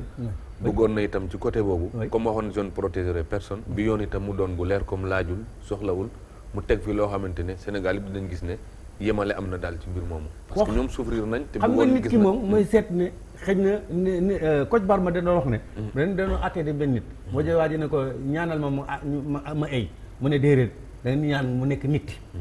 ki ngay layoo nekk nit parce que bu nekkul nit boo ko gañee dana doon tappale bu la ayee it day ñëw welbati kaw di la dóor kon loolu mbiru atte la ñun am na loo xam ne xaw ma ci atte xaw ma jànguma lu bëri ci droit waaw lu dugg atte daal dañ ko bàyyi atte ba mu ñu xool liñ koy jox Lamine Seck ñu ngi lay gërëm di la sant Ibra Diouf ñoo bàyyi parce que actuellement ñu ngi toll nag ci virage boo xamante ne inédit la réew mi itam toll foo xamante ne itam ci tabax lañu bëgg maanaam tabax boo ko déggee Idrissa wax na ko wax na valeur wax na équilibre institution yi mën a jublu nag ci développement réew mi loolu itam ndax mën naa nekk nag ci xeexoo ak chantage bi nga xam nit ñaa ngi ko junj déjà parce que loolu am na lu mu nar a juraat feneen te ci côté sanction yi dañ ne woon nag sanctionné positivement sanctionné négativement waaye itam boo defee liste bi bu mu am rek ay mbokki diw te say mbokk duñ ci bokk ku yàq daal da nga war a fay. waaw jërëjëf xam nga question boobu man day yomb ci man ndax dama lay renvoyer ci le projet de société de Maître Madické Niang gis nga kii boo ko ubbee dafa am lu ñu tuddee ay mesures phares peut-être dinañ ci egsi léegi problème mu dialogue bi ñu wax moom dafa am appel bi ñu wax dafa am gis-gis bu ci defoon ñu bind ko fii bu dee problème mu justice bi réforme yi mu proposé c'est des réformes je ne dis pas révolutionnaires mais en tout cas yu am njëriñ la consolidant pour que sunu justice mën a yemale doomu aadama yëpp loolu nag gisuñu ko ba léegi mais balaa may sori ci loolu dafa am loo xam ne il faut que ma rappeler ko waaw xam nga ñu ngi wax deuxième mandat je souhaite vivement que Macky Sall ni ngeen koy xalaate ci constitution bi mu respecté ko noonu pour ne bii mooy dernier mandat ndax li ma seet looy mësuta nangu prononcé wu clairement sur le fait que mandat bii mu def 7 ans ci deuxième mandat bi ci mandat bi la bokk gis nga fii mu ne nii man wax ja nga xam ne moom la Ismaïla Madior Fall wax en principe bii mooy dernier mandat loolu la wax en principe lu ci indi en principe bi c'est son deuxième et dernier mandat point final mais Ismaïla Madior Fall bu nekkee nekkoon conseiller Macky Sall bokk ci ñi rédiger les changements constitutionnels yi am di douter ndax bii mën naa nekk am du mën a nekk moo tax man dama ne il faut qu'on fasse beaucoup attention gis nga Macky mii ak ñi mu àndal xalaat naa ne ñu ngay calculer ay mbir yoo xam bés bu yegsee mën na indi ay jiixi jaaxa yoo xamante kenn xamul lu muy jural Sénégal na yemale na wax nit ñi lu leer nañ ci mandat 7 ans bii mooy son premier mandat son deuxième mandat c'est le mandat de 5 ans parce que bari na ñu nekk ci wetam di am yu ñuy ruumandaat yoo xamante ni da lay dal di indi sama mbokk personnel sama mbokk sama xarit c'est parce que c'était mon adjoint sur le plan syndical bi ñuy créé suñu syndicat des Sitor Ndour dégg naa li mu wax ah. en principe il a droit à un waaw. il a bel et bien waaw droit à un dafay xam nga ñoom dañuy dal di def interprétation te bii nag dama bëgg Macky Sall bu mu demander l'avis du conseil constitutionnel. parce que boobu interprétation parce amoon na ci finalement que 7 ans yi lu ko indi. avis ak décision. mu ne avis la demandé. ñu jox ko avis mu ne l'avis la lii. c'est une décision. donc 7 ans lay def. xam nga loolu attention moo tax constitutionnalistes yi. les professeurs les techniciens de droit war ni jóg teel a wax. parce que man yàgg naa koy wax ci les mesures transitoires. yi changement yi ñu indi. dafa am loo xam pour man je ne suis pas constitutionnaliste je suis biologiste de formation. mais da ci am man pour man lu ca manqué. ñu naa non boo c'est pas la peine nga ko évoquer am na ci dans tel article man yooyu yëpp dama bëgg ñu préciser ko. le premier mandat de 7 ans et le premier mandat de Macky Sall et fait partie des 2 mandats consécutifs yu ñuy wax. à l'article il ne peut exercer plus de 2 mandats. plus de 2 mandats. loolu bëgg naa. mu dellusiwaat te yaakaar naa ne. discours am bi nga xam ne moom lay prononcer le 2 septembre discours d'investiture bu ci yàlla ande yaakaar naa ne dina ci prononcer wu de façon claire beneen ba mooy xam nga moom dañu wax yemale daf fi créé woon benn organe bu ñuy wax OFNAC mu taxaw ne OFNAC pour ñun la waaw mais ma ne OFNAC ba mu fi nekkee ba léegi OFNAC lan la yëngal ba nit ñi teg seen bët sinon que ka fa nekkoon madame Nafi Ngom Keïta ma fa nekkoon di ko doxal am ñu mu commencé woon di woo Macky Sall xam ne ñooñee bu leen yëngalee mu ngi koy yëngal nu mu def da ko fa dal di jële seet keneen madame Diakhaté ba tey nag damaa gisut man objectivement madame Diakhaté lan la def au niveau de l'OFNAC pour que li nga xamee koom-koomu réew mi ni ñu koy doxale ñu teg ko ci yoon man dama ko gisagul parce que am na ñoo xamante seen biir ñoom ñu ngay def lu dul noonu ba ñu jàpp leen mais furaax dali xëddal kenn déggatu ko waaw le port c'est un exemple frappant le coude est un exemple frappant la poste est un exemple frappant ñetti département yi ma la wax bu ñu seetee ña nga xam ñoo ko yore woon doxal yoon kaso lañu seen borom war a fanaan mais Cheikh Kanté mu ngi def lu ko neex Siré Dia Thiès mu ngay def lu ko neex ña nekkoon kële sunu sa mbokk tukulóor boobu mu ngay def lu ko neex donc mbir mi demee na noo xamante ne ni pour nga mën a wax koom-koom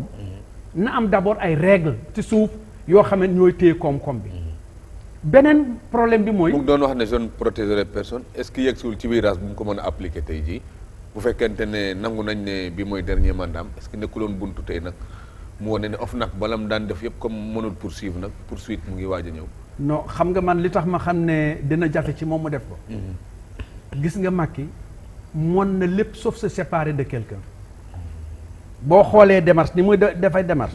ak ni nga xam ne moom lay lijjantee mbir yi xëy rek ne damay séparer woog diw dafay difficile ci moom structure mentale am ngeen jégal ma ci terme bi moo mënut a xëy rek ne damay bàyyi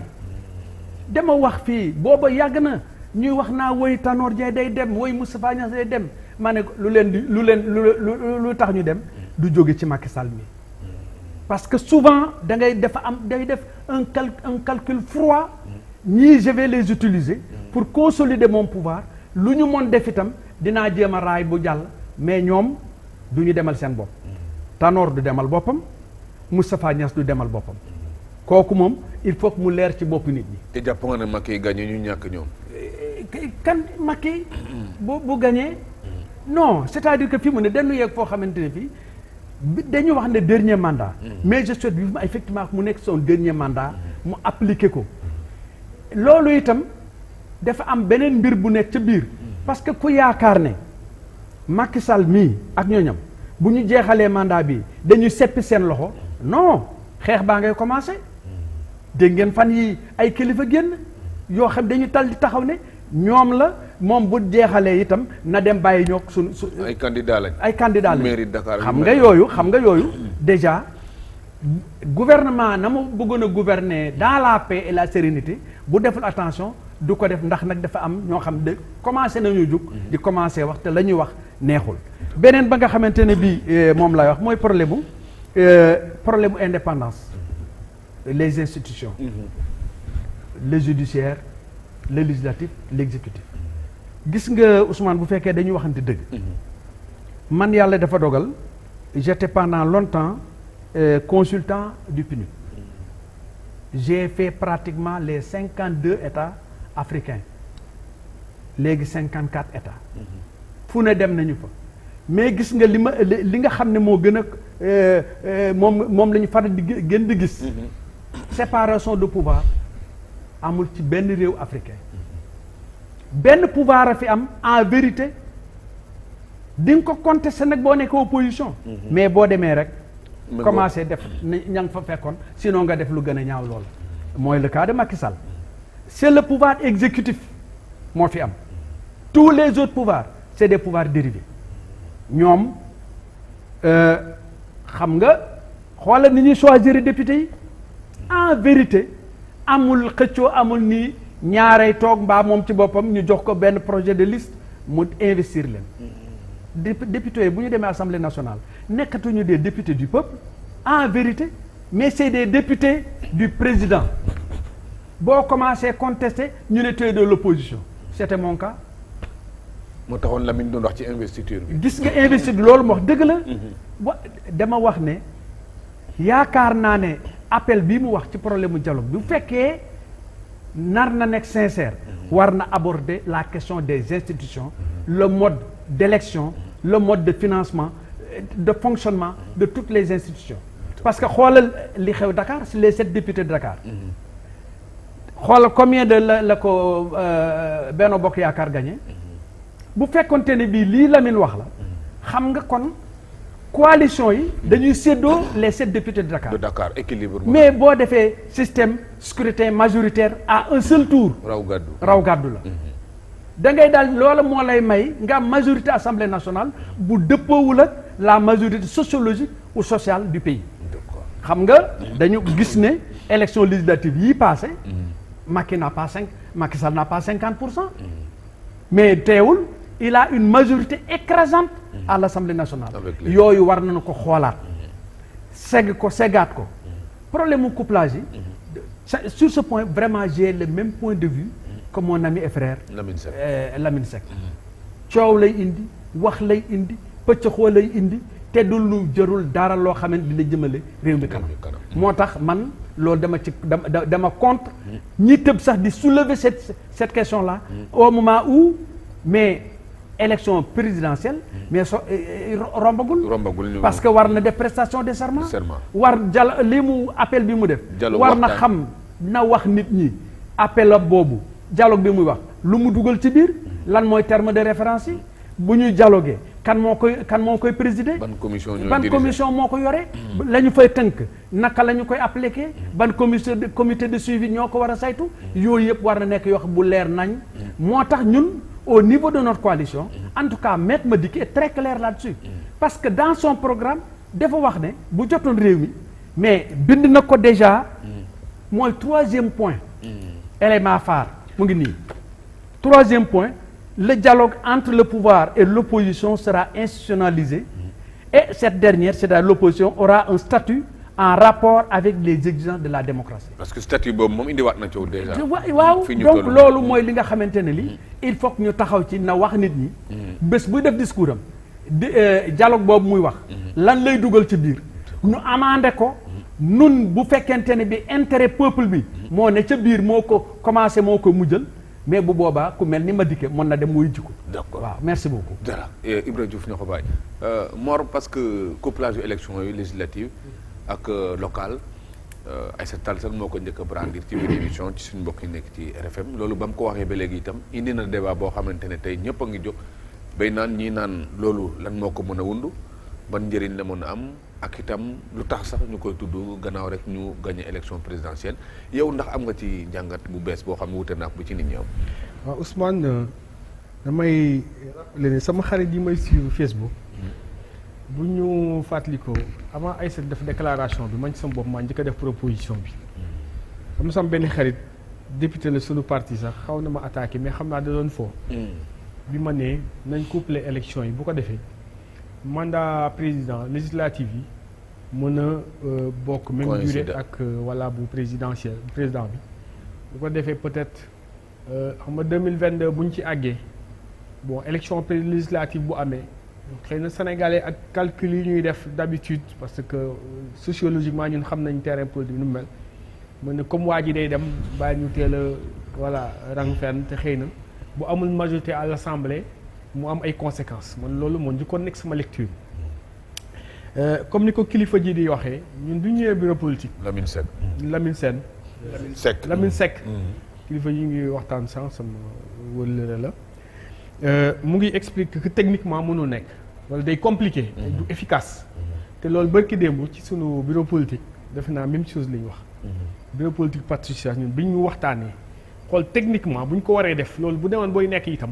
ça ne sera pas vraiment efficace. moo tax ñu gëm ne loolu couplage bi daal du li nga xam ne moom moo gën kon PS ñun prononcé wu nañ ba pare. beneen bi mooy dañ accompagner président Macky Sall. sama grand frère bi xam naa gëm naa ne bu ñu jógee fii nii si jubóo dina am. Idrissa parce que naa ko sant leen parce que gis naa langage bi mu utilisé tey par rapport à ni mu daan waxee gëm naa ne bu demee gisee ak président Ousmane Tanor Dieng bu ñu waxtaanee lu bëri dina soppeeku parce que gis naa ne am na il a mis beaucoup d'eau dans son vin te loolu laa koy ñaan parce que loolu mooy politique de passage. parce que moom nee na amul benn problème ak Ousmane mais ay principe rek lay defar am nañ problème parce que toujours discours am ci Ousmane la koy accentuer mais juste bu ñu waxtaanee dañ déggoo te loolu bu mu nekk en otage par rapport à Khalifa à parti bi moom vraiment loolu daal ñaan naa ko loolu parenthèse la woon. beneen bi mooy ñun kóolute moo tax ñu ànd ak président Macky Sall. moo tax bi muy naan yëngatu bi nit ñuy yëngatu di wax ci ñeneen ñi booy def lapsus su appel peut-être chantage la pour Macky bàyyi leen xel déedéet. Macky Sall c'est un grand politique moom xam na ne tey jii opposition bi ni mu composé woo tey jii qu'est-ce qu'il gagne à avoir le PS l'AFP et les autres là dans l'opposition il ne gagne absolument rien du tout bu doon loolu kese la ñun kon jarul ñuy ànd ak moom élection dañuy toog ñu bàyyi mu balancer parce que non pour walla ni tey confiance bi am ci président Macky Sall muy yaakaar bi nga xamante ne ñun moo taxoon ñu sol sunu daal dem ci population sénégalaise yi wax leen pour ñu continuer jàppale waat Macky Sall mu àggale mandat xam nga en dehors de Sénégal dafa am àdduna ni muy doxee te Sénégal war fa teew te boo xoolee institution internationale yi bëri nañu te ñi am jaajëf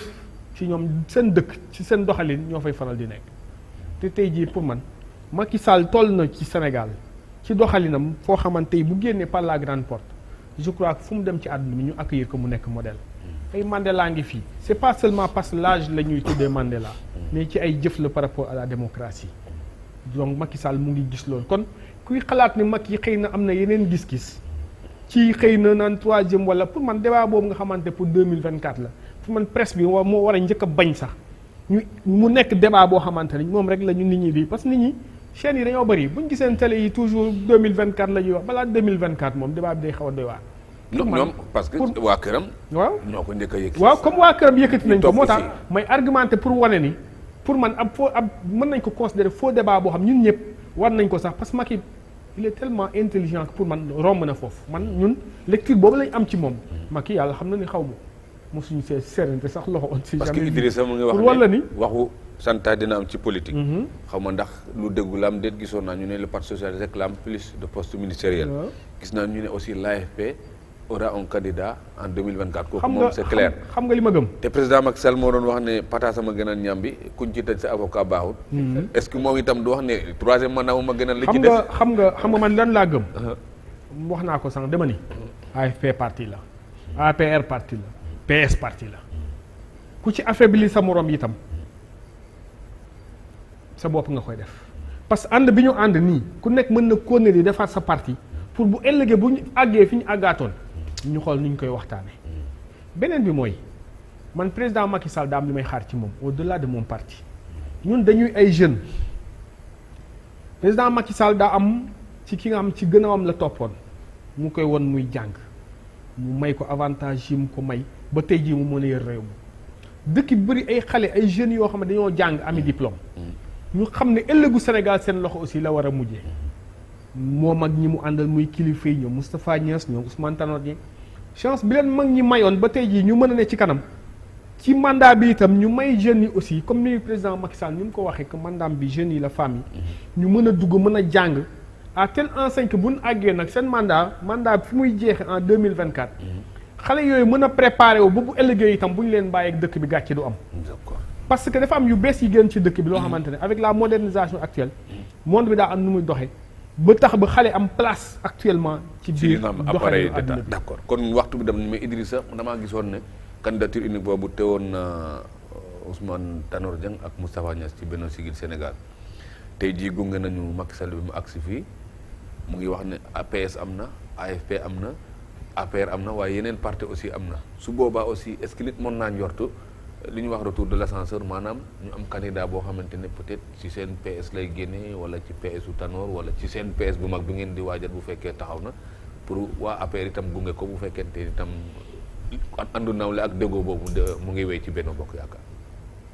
waaw loolu def naa question moo xam ne si ñoom ñi ànd ñoom ñoo ko mën a. ñoom la parce que concerne ñun waaw Macky mënuñ jox ascenseur ñun par exemple. parce que ñun ànd ñàkk moom. donc je crois que ñoom ñoo mën a négocier cette négociation yooyu. woo leen ngeen ñëw donc ñun dañu gëm ne dañu war a ñafe comme tout parti politique am nañu offre de société dañ koy présenter dañ koy défendre suñu bayoon ñu bokkoon dañuy gis Sénégalais yan relation lañu ak ñoom donc retour d'ascenseur da nga koy defal ki nga xam ne dana jàppale moo la lebal voilà mu ñun jàppalewuñu ko gunge woon nañ ko deuxième tour c'est tout donc loolu franchement bëgguma si sore mais dama bëggoon ñëwaat tuuti si quelques petits problèmes yoo xam ne soulevé nga ko fii avant ak beneen bi d'abord mooy Macky balaa muy dem c'est-à-dire dès les 3 premiers mois na ñu régler fichier bi benn mu jeex soo bëri na trop ci fichier électoral entre les Sénégalais ça a commencé depuis octobre 2016 la xawma ñu commencé un fichier avec 52 milliards ba léegi carte d'identité yi mënuñu génn te ça fait trop de problèmes on perd trop de temps autour de ça léegi dañu dimbale moom posture bu mu am mu defal ñu benn affaire bu rafet moo xam ne yëpp kenn bu fi nekk naan sama tour nekkul sama carte jotuma ko et tout ñu jox ñëpp d'accord beneen bi mooy couplage bu ngeen wax bon li mu wax moom laa gis je crois que loolu aussi suñ koy wax président la war a gën a nekk soucieux le président Macky Sall que quiconque parce que tey moom moo am mandat te député jiitu nañ ko 1 an et demi xaw ma 2 ans moom 22 assemblée bi dañ ko renouveler comme li mu wax mën nañ xalaat que d'ici 22 mën na am dauphin choisir que koy kii boobaa minimum 3 candidats am ça c'est la politique wala du am ku nekk naan bon fii laa toogoon ak moom depuis ba léegi muy waaj a jeexal su ma jox dara man bay naa may da wote ji ñee ma xool nan laa fay am comme bàyyi nga bàyyi ñu wuti waaw donc am majorité c'est pas évident alors que soo amee ñoom ma politicien dañu naan ni mu ci dynamique de victoire bi soo gañee fii soo ñëwaatee tu as de fortes chances gañewaat nga amaat nga dem 5 ans tranquille sinon sa ñaari at yu mujjee nga war a def cohabitation ku ko xalaat aussi ñu wax la mandat da nga koy xalaataat d'accord est-ce que du moom moo lancé ballon de sonde bi pour gars yi ñu xool gars yi lan lañ koy fan lañ attaqué toll mais lecture boobu yëpp ñun def nañ ko d'accord mais ñu ngi xaar nag muy couplé découplé ou quoi que ce soit on se prépare on sait que moom influencé moom léegi dootul bëri bi parce que kenn du ko ñu tuddati moom pare na donc beneen bi mooy dialogue bi appel am moom waxuma appel nee nañu du appel waaw man waxuma bon lapsus la xam naa ni man pour seen commenté wu ma ko la appelu président bi lay wax man dama wax ni moom dafa ne rek woo na ni ñëw dialogue c'est un appel ba mu ne boole na si fin bëgg na ñu ko jiitu si pouvoir bi fekkee ko waaw loolu wax la ni rek léegi dañuy xaar xam naa dina gën a peaufiner affaire bi joxe terme balaa de ñuy wax ni référence d'accord nañu wala d'accord uma da ngay xam d'abord lan li la ngeen bëgg di a waxtaane waxtaane lan la suñu xamee loolu peut-être que nit ñi wax si biti ñu enrichir ko peut-être ah. def seen proposition. waaw ñu ne bon ñii tamit am na problème xam ne fàtte nañ ko gars yi ñu koy wax dañ ko si boole. parce que bee passé dana woon di wax ci justice xanaa bi yoon mën naa nangu wax ci justice. mais kay soo waxee dossier judiciaire c'est pas la peine ñu waxtaan. dossier judiciaire waaw beneen bi aussi suñu xamee lan la ñu waxtaanee. lan contenu bi lan la. mais forme bi. parce que su dee dañuy woo ñëpp ci salle de banquet ku nekk yor micro. loolu du waxtaan. ay commission lay nekk ak am comité de il faut y a des universitaires y a des consultants y a des gens qui sont vraiment. comme ni saa si demee woon ba jur benn document final boo xamante ne leen xoolal affaire baa ngi nii terme de référence yi je veux faire un truc pour lii ñi laa convoqué nan laa ko mën a de façon efficiente bi nga xam ne ku nekk dina mën a dugal kiyam bi. ñu mën a xool après discuter ba man si synthèse moo xam ne ku nekk dina si gis boppam wala li nga xam ne Sénégal moom lay xaar ñu am ko si. loolu su amee rek defe naa ñëppay ñëw. Idrissa Diallo maa ngi lay gërëm di la sant. merci beaucoup Lamine Seck maa ngi lay gërëm di la sant. maa ngi gërëm di sant Ibra Diouf ñoo ko bàyyi. waaw ñu dialogue bi noonu pare noonu ndax am nañu suñu déjà suñu programme. ba te boobu ngeen di proposé dugal ko ci biir Mor Faye maa ngi lay gërëm di la sant. gërëm sant bu baax Oussa Assane Diouf mu ñu réalisé l'émission bi gërëm sant bu baax équipe technique bi Cheikh Tidiane Diop ci régie bi ànd ak Serigne Keita ak Cheikh Tidiane Ndiaye ak Dahour Diène Ousseynou Sall ci décoration mbokk yi ñu ngi leen di gërëm yéen i daan teewlu émission bi di leen gërëm wasalaam jërë ngeen